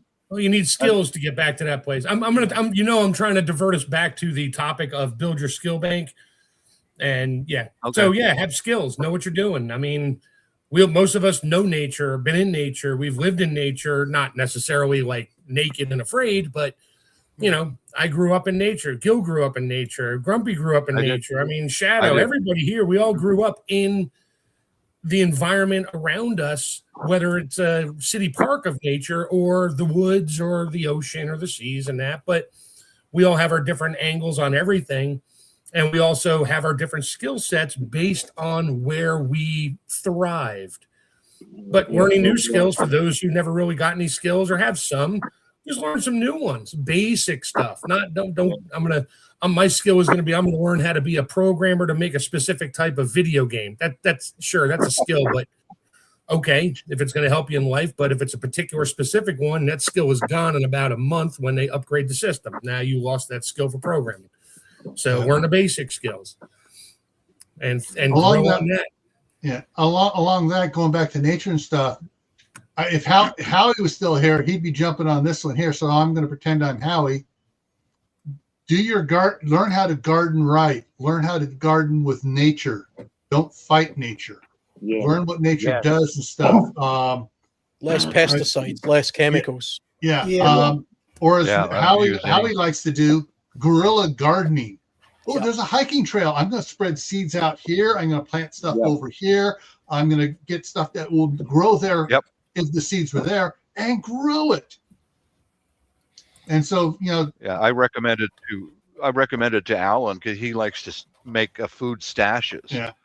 So white Dutch clover seeds, plant that around where your food stashes are at, so that you can identify where your stashes are, and you can eat clover. Man, I'm converting my entire lawn into white Dutch clover. I'm still working on that, so that if anything goes completely sideways, I've got food.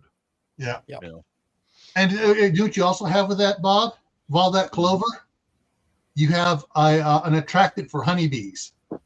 That's right. And then you could probably learn the skill of beekeeping. I forgot to put that skill on the list. Beekeeping. Yeah, beekeeping. Learn beekeeping. Have yourself. All you need is one or two hives. You'll have honey. You can trade that, barter that. There's that's something there that you can do. They pollinate your entire garden. Yes. Yeah, they do. Mm-hmm. And a good season, you can get a lot of honey out of it. Yes, sir. I have some family friends that they had multiple hives, and they made extra money. They had enough honey at the end of the year to fill up 5-gallon buckets of honey. They sold it all. They never had any left over. People who know honey will pay for it, because those who don't know honey, they're like, what do you mean you want $15 for this pint of honey? I can go to the store and buy it for $3.99. It's like, yeah, you have no idea what kind of honey you're buying. But anyway. That's right. Yeah. The best honey's from Greece. That's what I say. The best honey's from Greece. Of course, you're for me, the best honey's from Pennsylvania, so I got you there too. Washington State. If anybody needs to find Bob, just wander around Washington State and ask if anybody's seen a guy out in his front lawn on all fours eating clover. There he is. Yeah. Yep, that's me. I quite like the honey from Tesco, up the road where I buy it. But I've actually heard of people with beehives on the rooftops in London. Yeah. So even in a huge city like London, it's possible to have a beehive in the city, which I didn't know you could do that until fairly recently. On the rooftop, on the roof, yeah. And the most important thing about honey, the best place to get it, locally, because they're using local pollen and everything. And so if someone has allergies to certain pollens, if the honey from the trees that produce or plants that produce that pollen, from the pollen that they're allergic to, the honey produces an anti-allergen. So it'll keep, it can help cure them of allergy for that particular plant if the honey is made from that plant. That is what's so cool about honey. Yeah. Now Gil is not a medical professional. He heard that on the internet. Let's go with that. I heard that from doctors, actual doctors. All right. I'm not downing it. I'm just trying to. Yeah. No, I'm not advice. Eat honey, your allergies go like no. Buying locally made honey also helps to support your local beekeepers. Yes. So they can invest more to buy more honey boxes or bee boxes. Yeah. That's one of the things. One of the reasons why I decided to grow clover was not only because it's edible, it's good for the soil, but it supports the bees. And guess who's a beekeeper? It's a guy right across the street from my house. He was assembling bee boxes last summer. I was like, okay, yeah. Well, he'll be happy. Maybe he'll give you a free pint of honey next year when you have all these flowers. He's like, crap, where'd all my bees go? And he looks across the street. Oh, there they are. Yeah. I asked some of you knuckleheads on YouTube borage. I'm going to plant some borage because apparently bees love this stuff. So not only do they love it, they get very mellow on it. What you do? Yes, mellow. They get very mellow on it, CJ. Yeah. I've got on my channel. I've got a one side of my house where the former owners used to park a boat. It's all crushed rock. This summer, I'm going to be adding to the soil, and I'm going to turn that into borage and different things, strawberries and rhubarb, whatever else. I'm gonna green that back up because I'm not going to buy a boat, and it's just bare land right now. It's just bare land. So that's a project on my channel. Another bonus for your borage: if you have tomatoes, you plant the borage near the tomatoes. The aroma of the borage chases off the tomato hornworm moth, which means they're not going to be there laying their larvae, which means you're not going to get tomato hornworms. Since we planted borage in our garden in California, about 2004, we have not had tomato hornworms. Period. We had them all the time, insanely, before we planted borage. Once we planted borage, tomato hornworms went somewhere else. Right on. Yeah. Right on. They went to the neighbor's garden. Yeah. That's fine. I recognized the flower there, but I didn't recognize the name. I quickly looked up, and in the UK it's called starflower or bee bush. I was told that they add this flower to Earl Grey tea. Oh, really? I don't know. Earl Grey. They do make teas out of the borage as for medical uses, but they also say, it's one of those, all right, you got to use a little, not a lot, because it can, it's like a lot of herbs. A little's good, a lot is bad. Yeah, you want it to help calm you down, not put you in a coma. Yeah, exactly. Okay, Wait. You could use it to put your wife in a coma and then go after those tapeworms. Oh, Jesus. Wait. Why do you think I have never such mind. quiet holiday dinners here? I make borage pie. Porridge. Is it available? Also on known as the Amazon? knockout pie.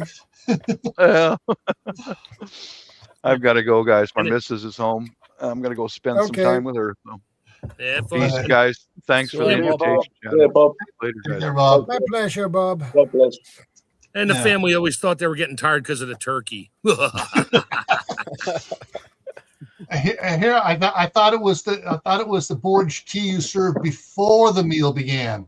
I don't want them to choke to death on the food. No, you start getting a little sleepy beforehand. Except for Okay, the I'm snoring. done eating, and then Mark gets all the pumpkin pie to himself. Yeah, that's right. Has anybody got any good methods for, say, for example, you're in a situation and you've got an unknown plant, but you're really, really hungry. How do you test if the plant is edible or not? There is a method for doing that, which is a Give little it to the bit. mother-in-law. But the Yeah. method, the method doesn't mean you can forgive eat us. it. Lord forgive them, they don't know. Yeah, the method doesn't mean you can eat it. I mean, you can take a little bit of it and touch the tip of Yeah. your tongue, Yeah. and if it burns, don't eat it, and you're probably going to have a hurting tongue for a while. But just because it doesn't burn doesn't mean you can gorge up on it and survive. So yeah, get yourself. There is no one size fits all. Get a book. I saw this method where they said what you do is you get a little bit of the plant and you put it just on the inside of your gum, just That's a little pretty much bit. what I just said. Yeah. Yeah, put it on the inside of your gum. And if you wait 10, 15 minutes, if you get irritation, then don't go forwards. If you don't get no irritation, The problem And with let- that is some plants are poisonous. So if you do that, your gum line is a direct line to your bloodstream. yeah, So you you're- put something there that's toxic, you're going to Anaphylaxis. get violently ill, pass out, die, something. So no, yeah. don't go by what I saw on TV or anything like. Yes, I'm the Well, you survivalist. just said it. You just said that you just spoke about a I would similar touch- thing. If I see something that looks like something I know what it is, I may know what it is. I will take a little bit first. I'll put some of my fingers and smash it down, smear it up and smell it. Then I might touch the tip of my tongue with a tiny bit. I'm not going to put it in my mouth for 15 minutes, but I'll touch the tip of my tongue, and if it burns or if it tastes like what I remember, You then I'll touch it on use the inside of your gum, and No. then you take it away, and then you wait 50. I never said leave it in there. I just said you put it on you just dab it on the Yeah. inside of your gum. Anyway, Take it I out, would suggest then get a wait. book. Yeah, If you have Yeah. no idea what it is, don't stick it on the inside of your gum. Take it out. Yeah, Wait 15 yeah. minutes. right, get a right. book. that's the best thing. There are some things. One, if you see animals eating it, generally it's not absolutely. Well, It can well, be safe. That could be dangerous because if you see birds eating berries, not all Not berries birds, are not good for us. birds. I'm talking about other animals like Mammals. squirrels or Yeah. Yes, rabbits. rabbits, squirrels, and stuff. Rabbit food, That's a good clue that it's possibly Good safe idea. for Yeah. you. Yeah. But So if nothing's touching it and you do that, it could be the reason why nothing's touching it. It's going to kill you. And all it could be is just taking a drop of the juice from it could be totally fatal. If you're going to do foraging, get a book for your area. like you're saying, Get a book. There is yeah. no quick. Well, what about Don't this? What mess about about, that? Now, yeah. there's no more Q&A about, how do I know? How do you know? Get a book and learn it. That's a skill. Don't touch it to your tongue and use that as your skill set of learning. Yeah. Okay, that worked. That worked. Well, that killed me. I guess I won't be Yeah, using I that. saw that on a YouTube video. Yeah, just like mushrooms. Oh, mushrooms are not edible. Just because they looked edible doesn't mean they are. So that's a whole nother skill set is mushroom hunting. But And even mushroom hunters make mistakes. Yeah, because some look they look exactly like the other. Some even. Yeah, all mushrooms. Just remember, all mushrooms are edible at least once. Yeah. Occasionally somebody asks me how do I identify poisonous plants, and I just say, well, I don't. I identify the ones that I know aren't poisonous, and I just assume everything else will kill me immediately.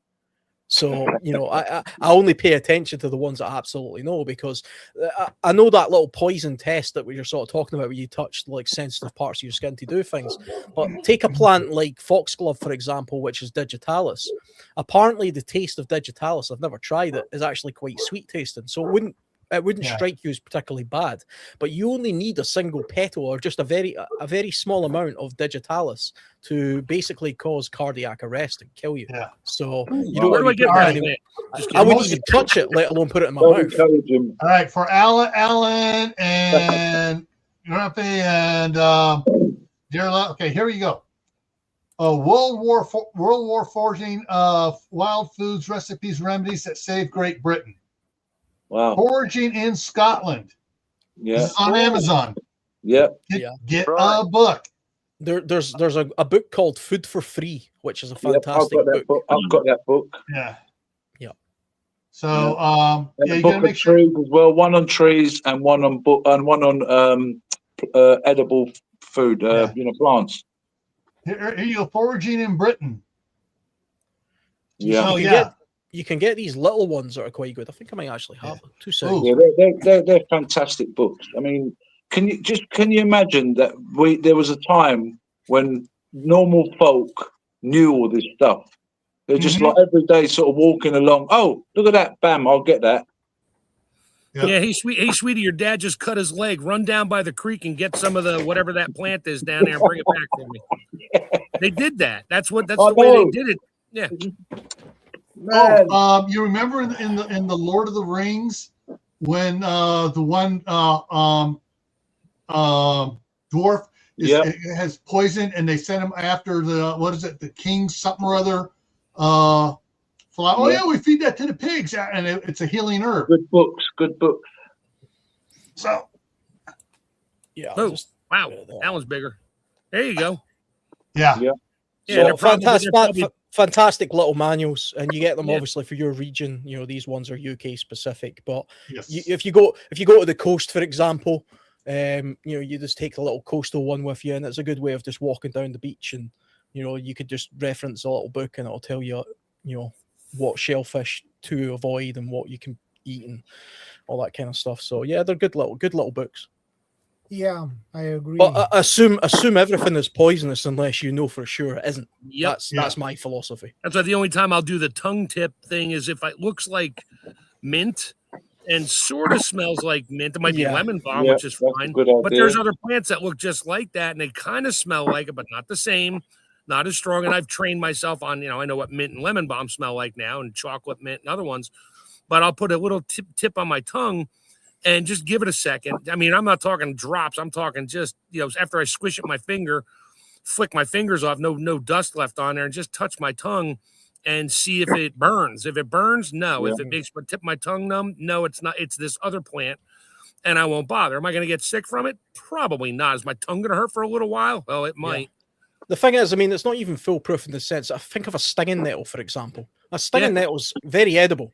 It's actually, it's higher in iron, it's very edible, and it's easy to process. But if you took a stinging nettle and you didn't know what it was, and you put it on your mouth, you'd be like, Jesus Christ, that must be the most toxic thing on earth. You know? It's just stung my entire face. Lord, forgive me for using your name in vain. Okay, Lord, have mercy. Thank you. Amen. I like the one comment there by 88. Yeah, that one. Yeah, learn now. Learn your skills now. Find a local foraging group. Yeah, good idea. We had, for our scout troop, one of the scouts' grandfathers was a botanist working for the state of California, and he came out with his grandson to the camping at Lake Herms, and went up there, and he goes, "Oh, we got this." As we were doing a hike around, he starts pointing out all the plants there. Oh, this is one you don't want to eat. This is the one that Socrates, one of the guys, took and died from, so you don't touch that one. This is miner's lettuce. This is good to eat. And we're all like, every time we're camping up here, you're coming. And he came up every time and take the kids out and would question him. What did I say this was last time? And he spent, about 5 or 6 times during the year up there with them, teaching them which plants are what. Yeah. It's really easy to become overwhelmed with foraging because there's just so many varieties. The Mhm. thing about plants is as well, because you can identify a plant, but are you identifying that plant when it's in full bloom? What does it look like in different seasons? What does Yeah. it look like at different growing stages? You know, and Yeah. does that make a difference to the foraging, for example? So I think it's probably a good idea if you're interested in foraging for food, is to identify maybe 5 or 6 very common plants to your area that are edible for each season, and then just concentrate on those ones. And then you Yeah. can you can expand your knowledge from there, you know, and sort of move on to Yeah. the more exotic things, because there's hundreds of plants, thousands of different species, and unless you're a botanist of some description, you're not going to learn all of them, but you can Right. learn 5 or 6 main ones that are really easy to identify. I know what I know what a dandelion looks like. I know what a stinging nettle looks like. I know what, you know, some dock leaf looks. I know what these, you know, these basic things look like. I know what wood sorrel looks like. I know what wood sorrel looks like, or common sorrel, or something like that. And then from there you can expand your knowledge out a little bit. But because it's easy to become overwhelmed, I think. I don't mushrooms, for example. I actually can't stand the taste of mushrooms, and I love most mushrooms aren't toxic, but a lot of them are. Like, seriously, you know, you eat a death cap mushroom, even if you go to hospital, you're still going to die. You know, Yeah. you know, it's a horrendous mushroom to consume. So I actually don't ever forage mushrooms, ever. One, because I don't like the taste of them, and they don't actually have a fantastic nutritional value, in my opinion. I But agree. they're so bloody dangerous that it's just not worth my effort. I'll just pay more attention to something else. But Yeah. some people just love it as a skill, you know, in itself. Yeah. Where is it here? Look for something here. Where is it? Where is it? So one fun edible plant, and lots of people just have it around their house because they're ornamental, they're pretty, they make little flowers, are called hostas. And they grow in sizes from, you know, I don't know, I guess about 20 centimeters long and 5 or 6 wide to, like, you know, 80 centimeters long. They're huge. Well, my friend Richard has hostas all on the one side of his house. He never knew they were edible. And they just come back. He just goes out. They just die off and they grow back. He has to control them like weeds because they took over. He's like, I got to get rid of these. I was like, no, don't. And then in the spring, we went over there and I said, see the little curls coming out? He's like, yeah. I picked one, went inside and tossed it in the skillet with a little bit of butter and garlic. I said, try that. And I took a bite of it. I said, try that. He's like, holy crap, it tastes like asparagus. I was like, right. They're tender and you could have them all over your property. Nobody thinks you have food. You might get sick of it after a while, but hostas, Hostas, hostas are huge in North America as ornamental decorative plants for your house. And they're edible. And Howie talks about the same thing with the sunchoke, also known as the Jerusalem artichoke. People never know that you got under the ground. You got all these tubers that are good to eat. Yeah. However, there is one thing I do like to forage whenever I can. I'm sharing a picture of it. Raspberries, side of the road, every time. Nope. Blackberries. What? You forage cows? Okay. Yes. How are you going to get that into the car? Well, you need to probably chop that up a little bit. Yeah, just make it a little smaller to stuff it in the back of your Toyota. Yeah. 1,000 pounds later, your Toyota's causing sparks driving down the road. Yeah. There's actually a few plants that are in the northern hemisphere anyway that are considered to be kind of superfoods, and they're calorifically rich all year round. You want something that you can harvest all year round, even in the winter. One of my favorite ones is the cactail. I mean, everybody. Yeah, cattail. Yeah. I think you call them bulrush in America. Maybe. No, cattails are a name. You Just call them cattail. Yeah. Basically, it's an aquatic plant almost with I mean, most people will be familiar with it. It's got like a long sausage-looking tuber on the end, which if you break it open, it's got like like a feathery type material. Don't eat that part. The brown fuzzy type. That's not the edible part. Don't eat that part. You want to put your hand down and sort of pull the whole thing up, and the root sort of part at the bottom. You kind of peel Yeah. the first couple of layers off, and inside there you've got a very nutritious sort of kind of woody taste and It's a lot of root, carbohydrates but in it's cattails.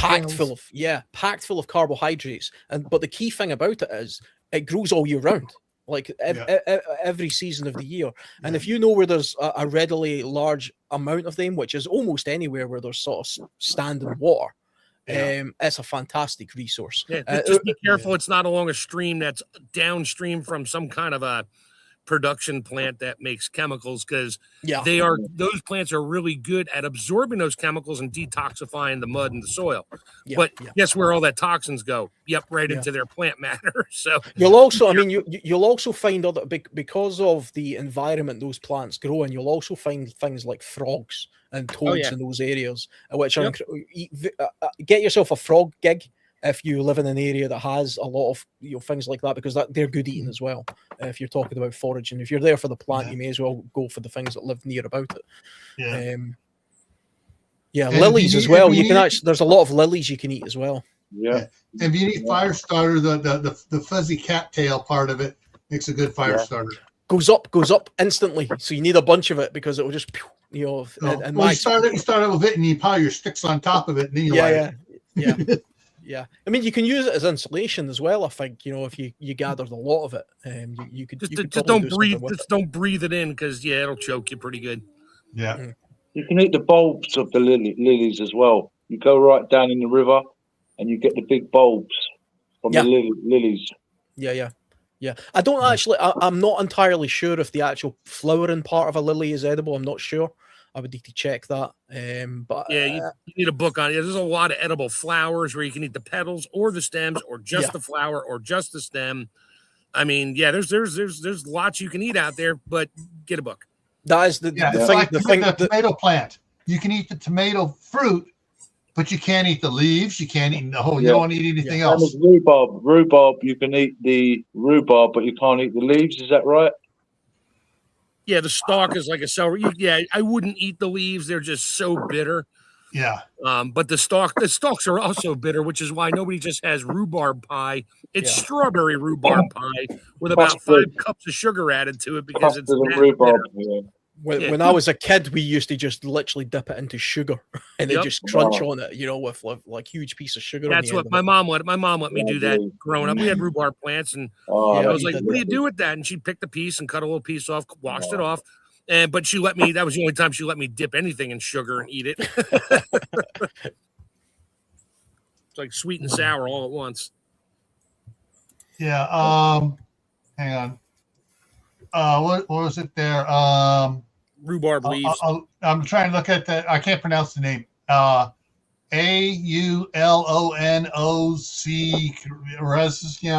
Sure, whatever.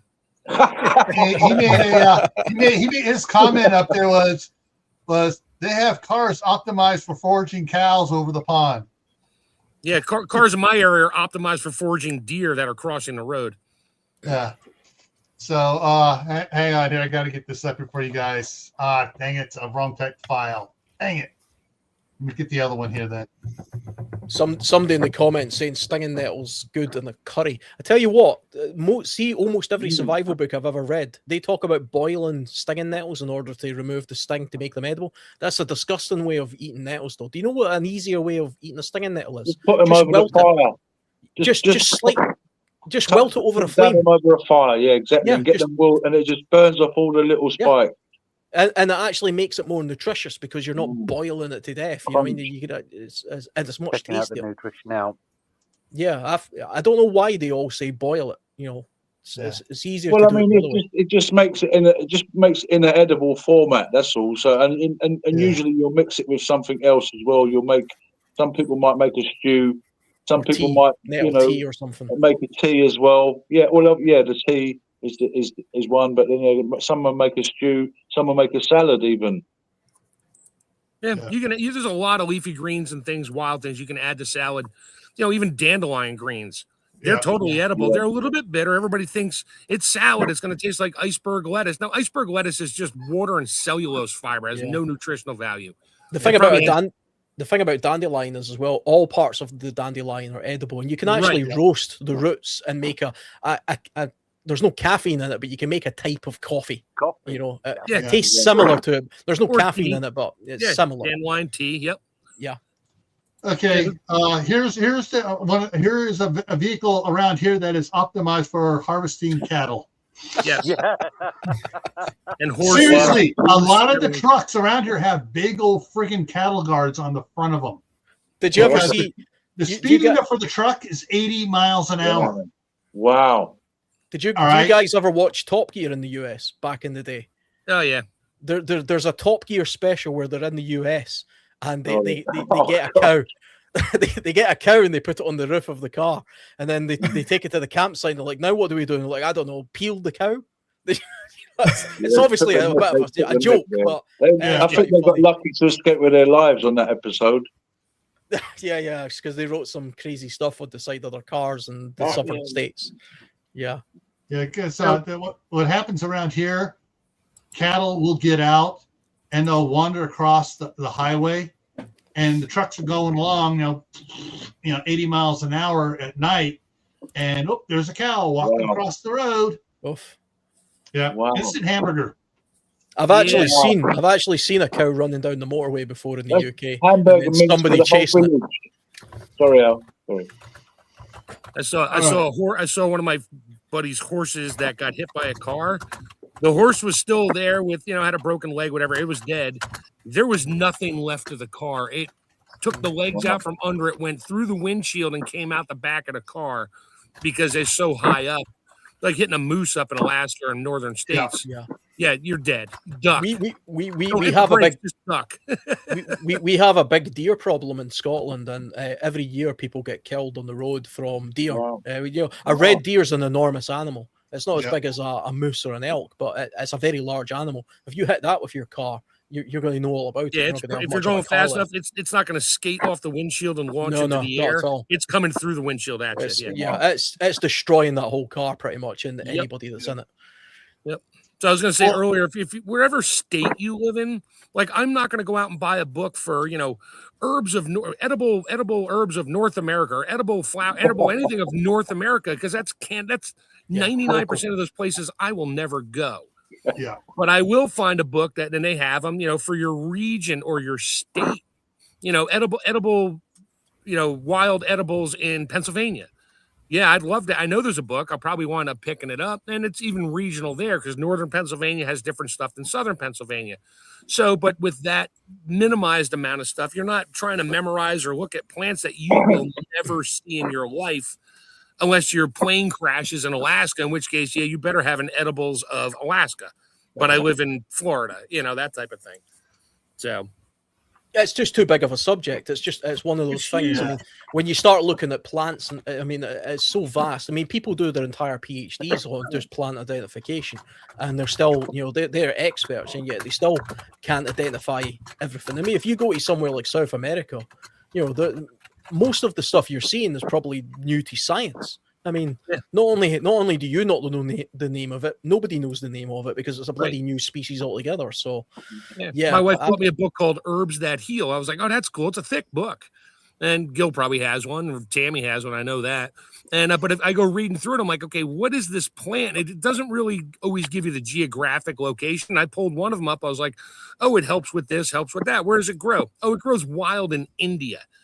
Okay, I'm not going to India anytime soon. So rip that page out and throw it in the trash because I have no use for it. I think what would be a good idea would be some kind of book where, for example, you could have.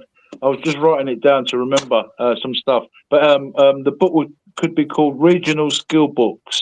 So you got like Mark said, Pennsylvania. So it's what in this region. What do they historically use? That's going back to what we said earlier about was it a fishing village? Was it a kind of miners' village? Was it a bakery village? So having regional skill books would be a good idea. Country skill books, regional skill books. So if people do travel, they could get a book, a little book saying this is what this this region historically does. It's known for its corn. It's known for its cows. It's known for its fish. what's the resource that's particular to that Yes, particular area. I yeah. mean, because Yeah. like the UK, for example, is not a very big country, and most stretches. So the fauna of England is much the same as the fauna in Scotland. It's just slightly colder up here by a couple of degrees, but there's not much of a difference. But there are things, flint, for example, which we mentioned earlier on, way back in the day, where flint and steel or flint and some sort of metal was the primary way of setting a fire. What a lot of people don't really realize, though, is there is no flint in the northern part of the UK, really. I mean, all the flint mines and deposits were in the southern part of England. Okay. But they found flint in Scotland way back in sort of Mesolithic times. So that means that the people who had the flint in the northern parts of Scotland must have traded it with people in the southern part of England, which in those days might as well have been the other end of the world. But that means there was a network of trade going on. And that would have been a prized possession back then. Can you imagine how valuable that would be?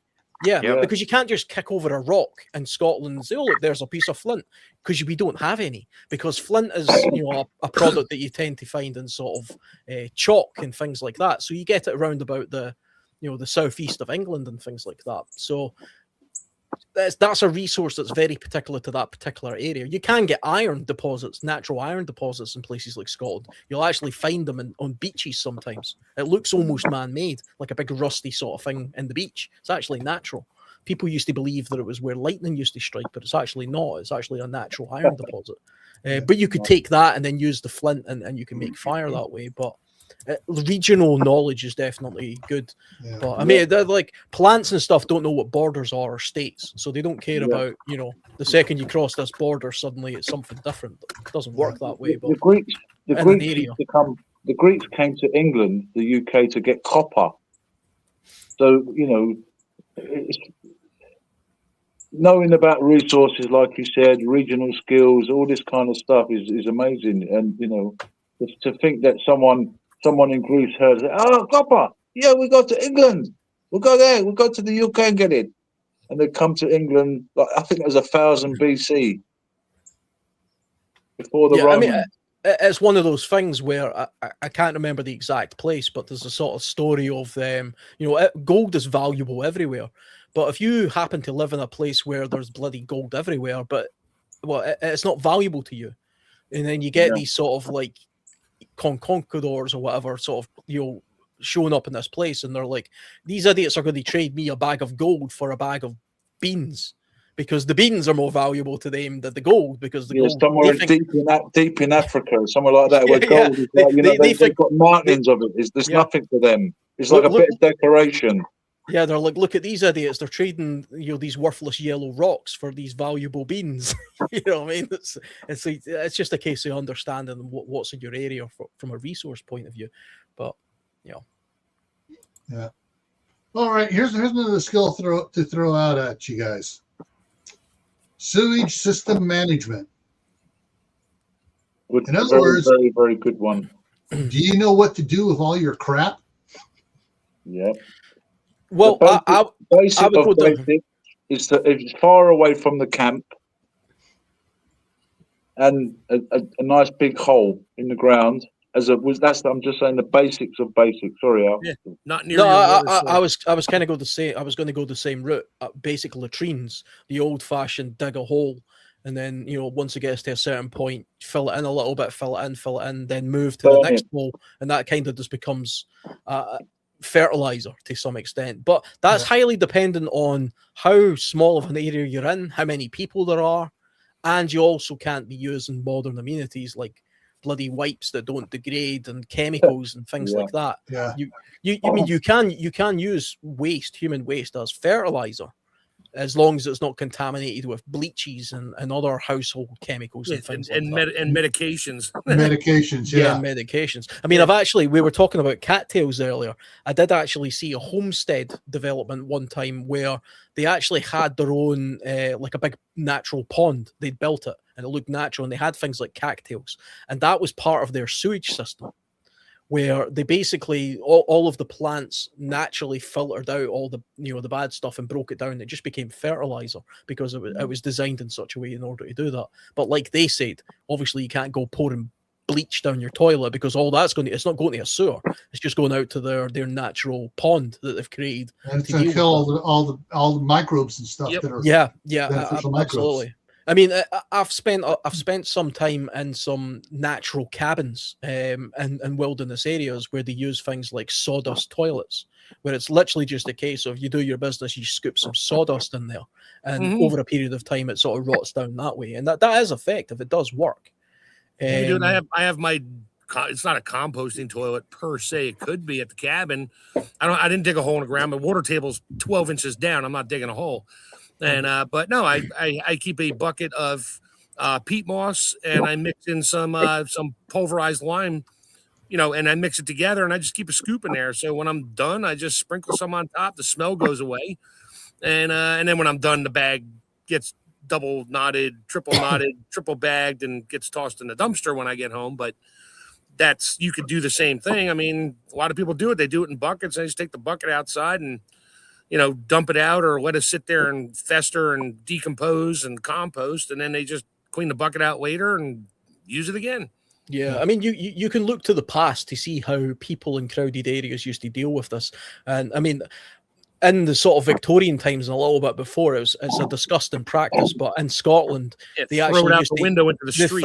they throw it out the window into the street. Oh, They actually lovely. used to do a thing where they would shout a word. It was Gardy Lou. My grandmother told me she actually heard this when she was a kid. So Wow. so they would shout Gardy Lou, and then they would chuck this bucket of crap out of the Hey, window Lou. and just land in the street. And that was what they did. And you just have to be careful about you don't shit where you eat, or your own water source. You don't contaminate your own source.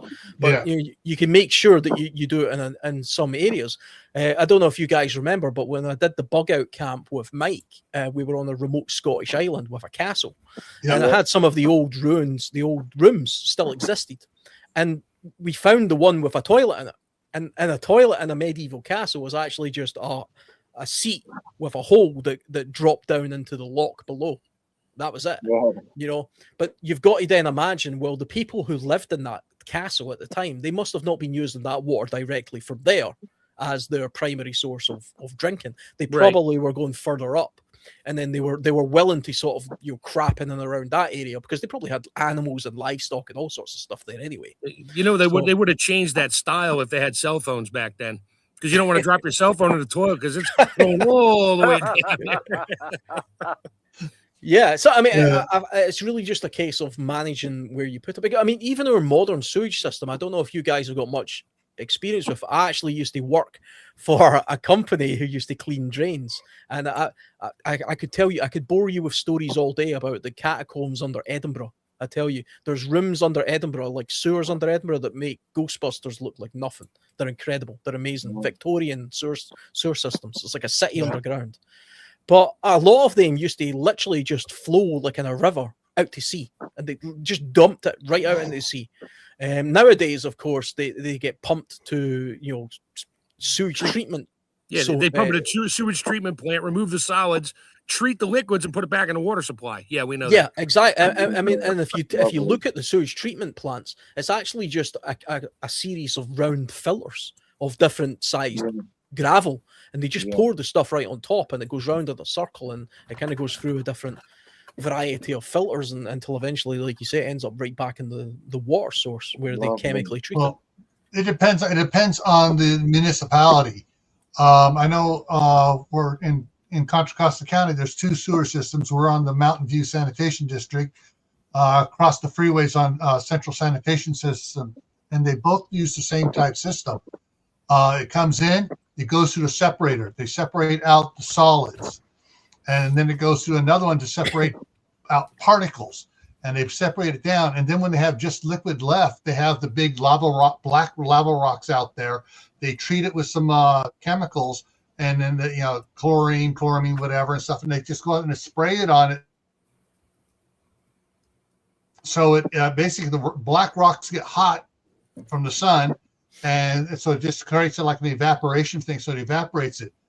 The Central Sanitary District has those as well. However, they also have a diverter system where they treat the water to kill all the bacteria in it and stuff. However, the water that they do is a bit more salty, but then they give it away for free. You see people going over these IBC totes, filling up, and they're watering their lawns with it because of the restrictions the state puts on water usage, because they want to keep a green lawn.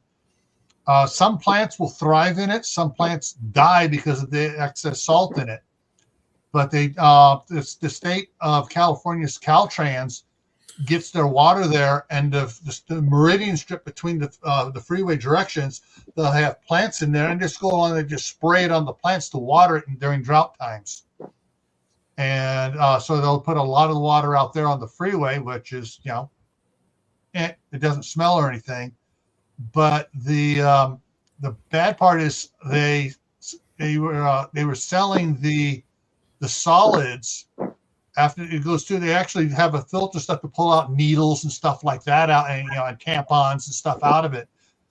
But the biomass solids were being sold off to farmers for fertilizer. I was just going to bring that up.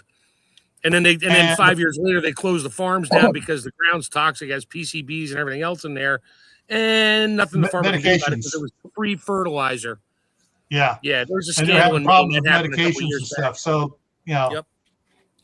But there's another sewer system farther north that's taking the solids and running it through a furnace and it basically burns off all the chemicals out of it, but you have inert material coming out that can be put on land or whatever, and there's no chemicals in it, but that's expensive to do.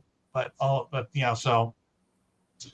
are different things, but if you're going to build your own sewer system, the original waste disposal system, the original septic tanks were made out of timbers. And they first had one big pit, and they had a pipe going off for a leach field. Then they divided that pit into two, so they one side would collect the greases and stuff, and stuff would go in the other one, and they make sure they had bacteria and stuff going in there, and then stuff going out. But one of the designs that I worked up, because I was an underground worked underground construction. I got my contractor's license for building sewer treatment plants and water treatment plants and stuff. Cool. It was to run it out for the orchards. You run the big pipe out there with the drain hole line in it out between the lines of trees, and it just waters the trees out there with nutrients.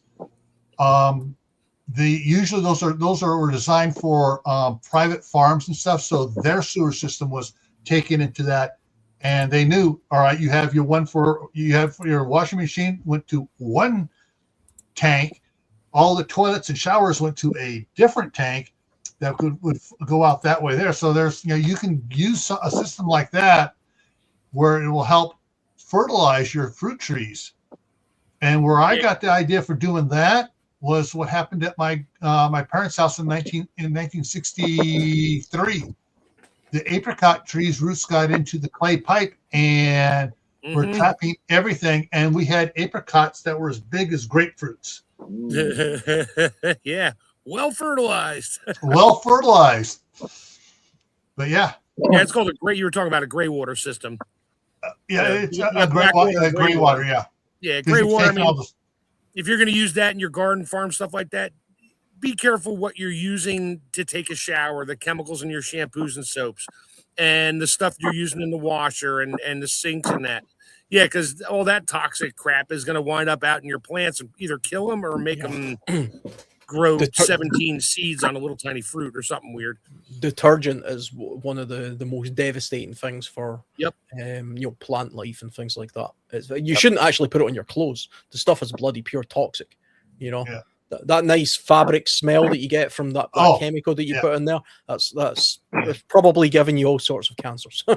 Here's the interesting thing on that. Back in the 60s and 70s, a lot of the laundry detergents had had phosphates in them. Oh, phosphates are bad for the environment. It's, and because what was happening, the cities along the Mississippi were dumping their sewer water into the Mississippi. Well, the phosphates are a fertilizer, and the lilies and all the other stuff are just going nuts in the Mississippi River. Oh, we need to ban them. Well, they banned most of them. There are some quote natural ones that still have the phosphates in them that are not toxic. The phosphate is not toxic. It can be used in the garden. We used to put the one detergent on the compost pile because it would cause the compost pile to break down quicker. And when we go to dig in the compost pile, man, it was full of all the beetles and worms and everything else in there. But it didn't have any of those toxic perfumes and the other new added crap they add to it, which is really bad for the environment. Another time thing you go to in your look out for. bathroom and you're in the shower, grab your bottle of shampoo and read the ingredients. I bet you can't even pronounce 80% of them. Correct. I think another thing to look out for if you're using things like this for fertilizers is over concentration. So, I mean, you can have nice, good fertilizer, but you can over fertilize things as well. Over fertilizing plants can be just as devastating as not fertilizing them at all. But I mean, sanitize, sewage systems and things like that. If you live in a big built-up city and SHTF happens, that's a real problem. Yes.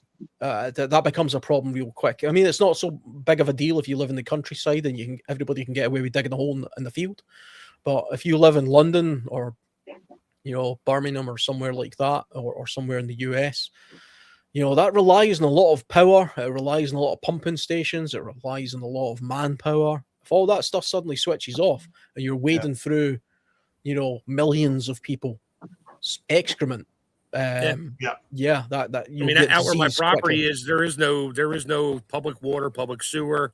There's electricity. That's about it. Maybe cable, but no, everybody has. It's not called a leach field in the septic tank anymore. Now it's a grinder tank and a sand mound. So all your waste and that go into this big concrete tank, and the pump is actually a grinder pump. It grinds it. And when it gets up to a certain level, it grinds it and shoots it up, usually uphill, into a field, which is nothing but a bunch of pipes, tubes, special gravel, and it's a mound. It's high, so it's an evaporative mound. But you got to be careful with those because they say about every 20 years you have to rip it all out and do it again, and then you have all the sludge to get rid of. But that's all based on what you're flushing down the toilet and putting down your drains. Don't put the grease down there. Don't put your toxic shampoos in there. It doesn't let the biology do its thing like anything else. But that's what they do now because that's the code out in PA is that type of thing. It's not just a septic tank and a couple baffles and pipes that run out to a leach field anymore. That's illegal. They made that illegal. It's literally the same thing, but, it's different. Yeah. When I worked for the drainage company, 90% of the blockages we went to were due to wet wipes. Even the ones that say they're flushable, they're not flushable. They've got plastic in them and they block. Well, flushable means it goes down your toilet and doesn't clog your toilet. It doesn't mean it biodegrades in the septic. Yeah. It's so many of them just clog up the system. Sanitary towers is another one. And then, of course, you get grease from restaurants and stuff just washing out their pans. That stuff builds up. You get these giant grease balls in cities that are the size of houses that have to be broken up with chemicals and all sorts of crazy stuff. But I mean, so I remember watching a thing a while ago where it was talking about London back in the, I think it was sort of pre-Victorian days or something, but apparently the Thames, people used to just throw their excrement into the Thames. And the Thames was so polluted with human waste that it would form a crust that you could bounce a stone across, apparently. I wouldn't go drinking the Thames nowadays, but at least it's not as bad as that. But it just goes to show you have to sort of manage it better. Okay, my brother worked for Mountain Cascade. I worked for Mountain Cascade too. But he was the superintendent on a job down in San Jose. They were redoing the sewer treatment plant for San Jose and the surrounding areas. There was a big pipe that was going into the sewer treatment plant that they had to block off. And they sandbagged it off, and the sewer backed up the miles and miles and miles of it while they quickly did connections and stuff. And they when they were after a month, they were done doing the connections, and it was getting to the point where they were going to say, "Hey, you're running out of time. You're running out of time." They got it all done, and everything got signed off. I said, "Okay." They said, "Clean out, all right, remove your sandbag dam out of there." Yeah, They one went at a down time. they went down there, and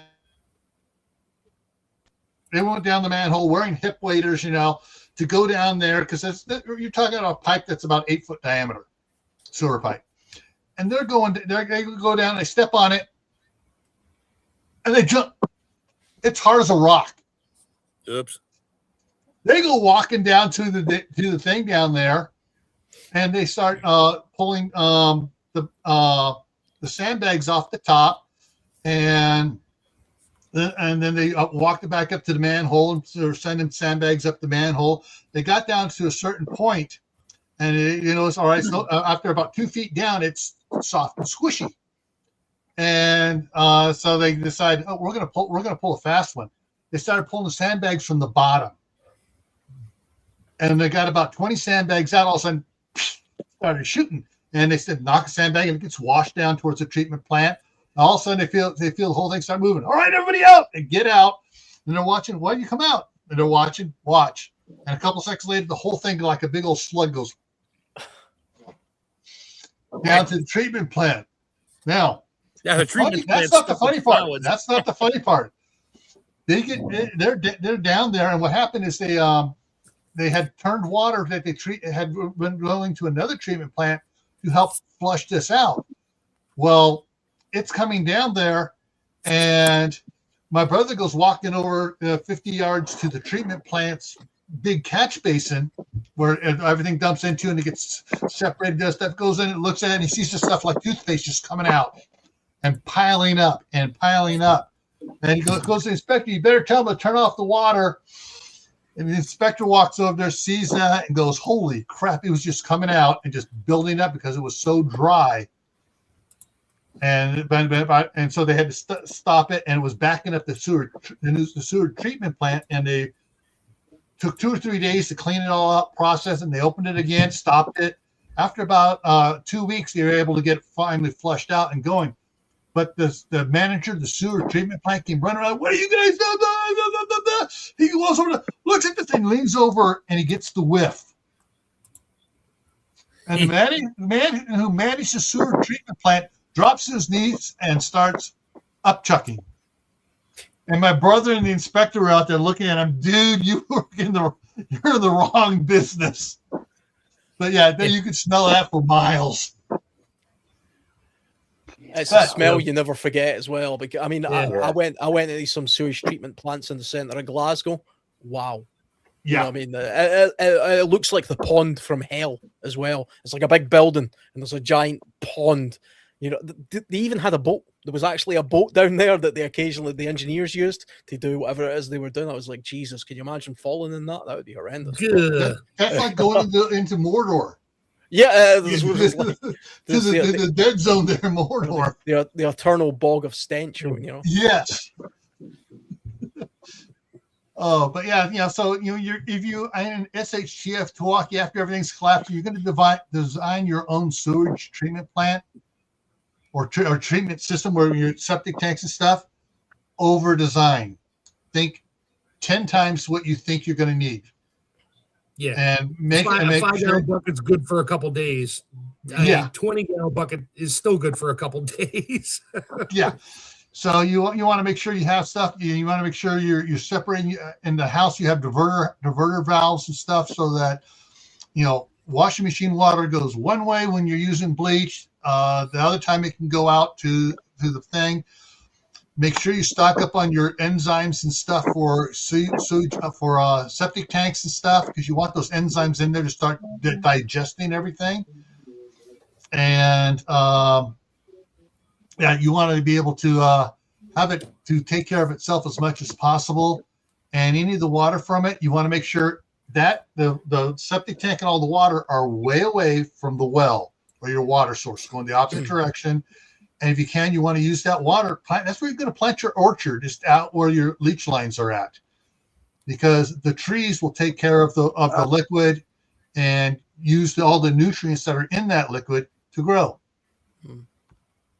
Okay, I'm done. Yeah, water management as well would become a big factor in this, and again, that's kind of regionally dependent. If I lived in a place where water was scarce and in a sort of SHTS situation, I wouldn't use any chemicals at all. I would try and go for just pure water for everything. You know, does it really matter if your clothes stink a little bit? You know, or whatever. In that kind of situation, I would just go with it. Don't, even if you have bleaches and stuff, use that for something else. Use that to sterilize water rather than use as a cleaning product.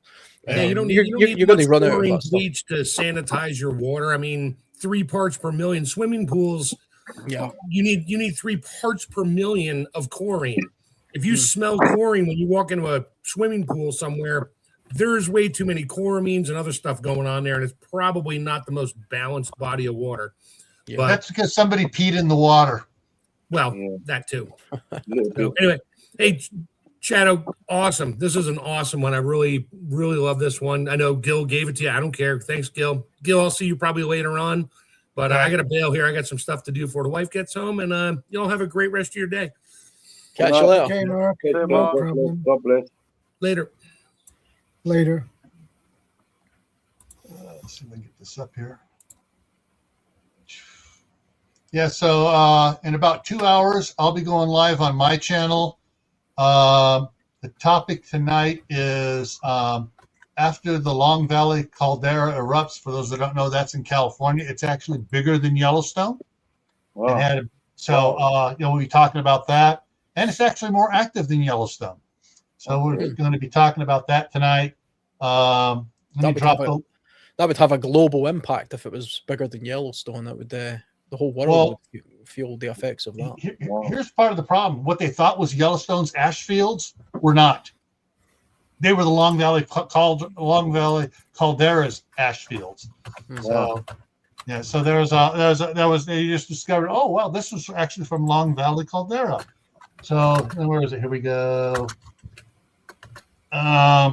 Here's the link to my live stream tonight in 2 hours. Dropping it there on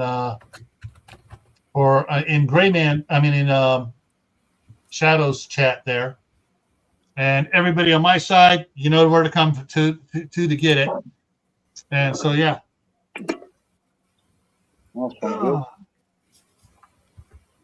But I'm also going to make available for anybody who wants to email me. Let me put this back up here real quick here. If they want to email me, I will send you this Excel spreadsheet, and you can add more skills to it. And there it is, Shadow. So this is the spreadsheet I created. I just touched on some. Come on, I hate it when it does that. Make it a little bigger so you guys can see some of the things. Yeah, so it just different types of skills and sub skills for all the different things, and give you an idea of starting. You can figure out what skills do I need to learn. All right. Yeah. Okay, so there's that. Good book, good stuff, good info. Yeah.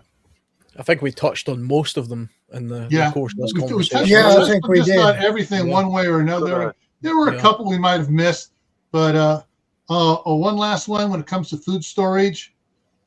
We did miss a couple of important things as well. But when it comes to food storage here, one of the things to do is learn how to do all the different varieties of food storage, including canning. So I've been canning up a storm here. All the different types of things I've been canning here. So I got meatballs I've canned, taco soup, cowboy beans, and taco meat. Is that not Jöran? Huh? Is it Jöran? They look like jars. My wife does the jam, and she sends it up here, and the grandsons eat it. Can't beat the preserves. One thing we didn't touch on was psychological stuff, or the spiritual stuff. We've got the skill bank. First aid. We touched on first aid, fishing, other aspect. But one thing is the psychological counseling skills. You know, okay, Yeah. The reason why I didn't put anything in on that, because that's going to be another whole 4-hour discussion. Wow, yes. Yeah, definitely. No, that's an ongoing discussion. That's forever going. Yeah. That's never ending. Yeah. But it's still important. Yeah. Yeah. Well, it's the most important skill, I think. I mean, because okay, you haven't got no kit, but you're dependent on your skill, but you're also dependent on your keeping yourself together. You're kind of counseling yourself. It's okay. It's going to be okay. Just put a bit of shelter together. I've got to, get a fire going. You've got to get some food, So you're sort of, you're kind of boosting yourself with that knowledge as well. But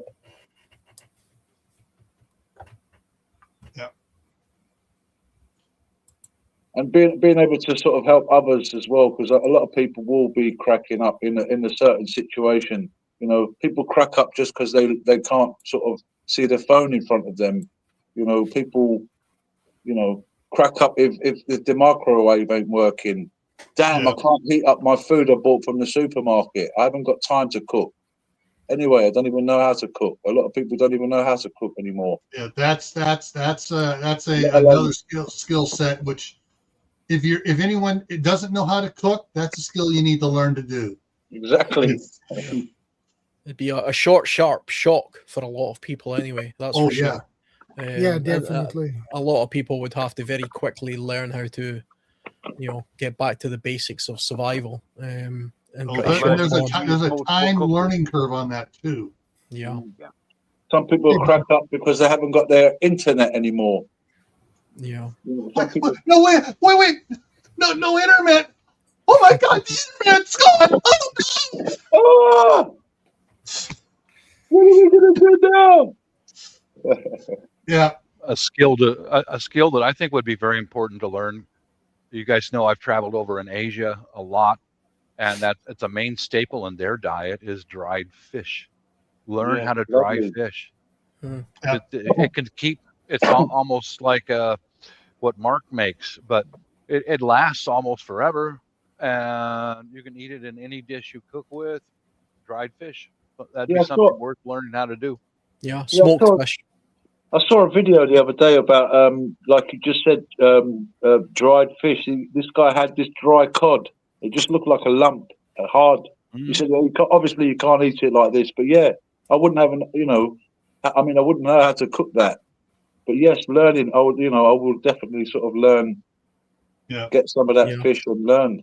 Things like smoked haddock and kippers and things, or they were a staple.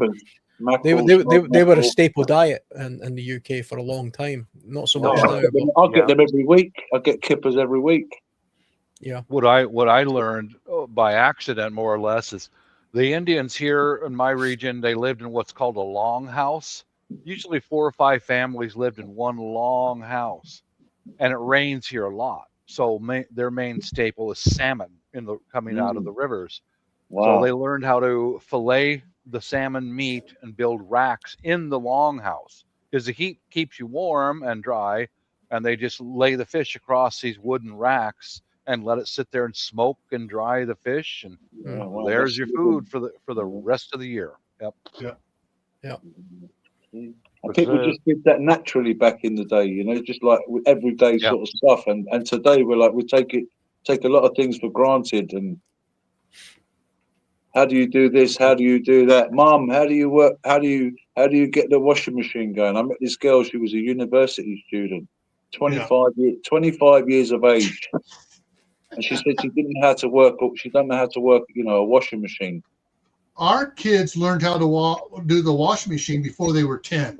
They were told how to do their own laundry, change their sheets, do the laundry was their job for their own laundry. So Megan, Alex, and Matthew each did their own laundry.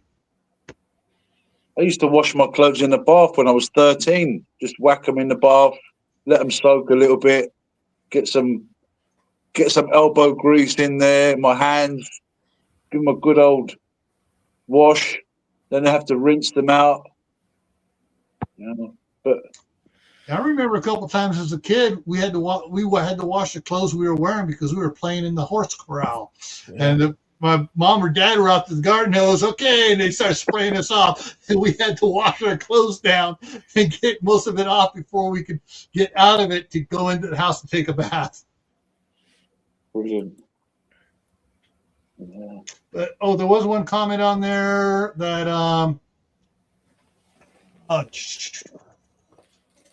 about fifth one up from the bottom there. Cooking with fire is a skill all its own. If you're cooking on a wood burning stove or you're cooking on a campfire, Yeah. it's another skill to learn how to cook on a campfire or the stove and how to separate the flaming wood from the coals. Yep. You guys have probably seen that paint can stove that I made for cooking. I learned that from my wife. That's what she cooked on when she was growing up in Southeast Asia. Yeah, a paint can stove, man. Any little bits of wood, anything, even sawdust. She showed me how to cook with sawdust fire. Well, what you do is you take your paint can stove or any paint can, put a bottle of Coca-Cola in it and pack sawdust around it, right? Until the sawdust is compacted. Pull the Coca-Cola bottle out and put wood in the bottom hole, light that up. And she said that sawdust from the palm trees, it'll burn all day and it'll still cook your meals when you come home later. Yeah. That's one of the best fuels she ever used was sawdust. It's kind of like a homemade version of something called the Swedish fire, which is a like log, that. It's very, very similar to that. Today. I've learned so much by going to Southeast Asia. Improvised central heating.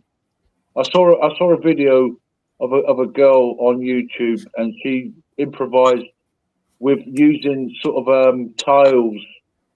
Yeah, we talked about that last night on mine about my live stream Making Fire, about the mass heaters and stuff for inside houses. Right. Those are kind of cool. Tell you what, if you guys are interested in learning about some interesting ways of keeping yourself warm inside a house that hasn't got central heating, take a look at how they do it traditionally in Japan. They have all sorts of techniques. One of them I've recently discovered is they have a table, because they sit on the ground a lot. They have a table and it has a sort of heavy blanket over it, and then the tabletop on top of that. And then they have this chair that they sit on the ground, an insulated chair, and the whole family stick their body inside the blanket under the table. And sometimes they're heated, sometimes they're not. And rather than heat the whole room, they just heat the space inside. That's right. Yeah, that's right. They keep the incredible. people warm, not the building. Yeah, and they it's got a name. I forget the name, even though I was actually watching some of this stuff yesterday. But if you just look up Japanese heating table or something, you'll see what I'm talking about. But they have 6 or 7 other methods, because Japanese houses actually were very poorly insulated. They literally had paper walls, but they don't have central heating, so they would heat. They have all these clever ways of heating themselves. But it's a good thing to know for winter survival and cold northern climates like ours, to learn some of those techniques, I think. Yeah. Good. All right. Well, we're 10 minutes over, and Shadow's got to go to bed. Yeah, I think it's time for wrapping up this stream now. So, Good night. God bless everybody. I'll just quickly say that before Shadow finishes up. God bless everybody in the chat. Yeah, it was good speaking to you again. We've not spoken in the chat for a little while. Yeah, it's good to see you again, Alan. Always a pleasure to have you on. Yeah, I've been working some crazy sort of weekends and night shifts, so I don't always get to jump on this chat, but I always really appreciate it when I do, because I learn a lot from this chat from listening to you guys. So it's fun for me. That's good. Thank you guys for letting me come on. First time, so nice to meet you, brother. It's been very good. Thank you very much. It's always a Good pleasure. to see you again. Yeah, we'll see you again. It'll be quite good. Okay, guys. I'll catch you next week. Yeah, See you later. will do. See you Yeah, guys. Thanks Thank for you very stopping much. by, Grumpy. I appreciate it. Yeah. You're very Thanks, Shadow. welcome. Thank you. Thanks, Shadow. Good night from me as well. Good night, Bob. Good night, Gil. Good night, Mark. Good night, Alan. Have a good one. Good Good night. weekend. Be vigilant. God bless you all. Take care. Take care, Shadow. Take care. One final thing I'd like to say to everybody, stay happy no matter what life throws at you. Stay safe. Don't go out and do anything foolish. Keep adding to your preps, water, food, medicine, clothing, and learn a new skill every month, folks. See you later. See you See later, ya. Gil. See you later, Bob. See you later, guys. Yeah. Watch out for them damn raccoons. Ooh. Or you call it airstrike Later, guys. later. Thank you guys for stopping by. I appreciate it. And I will see you next week. Same time, same channel. And remember, be part of the solution, not the problem. Stay safe. God bless. And we are out.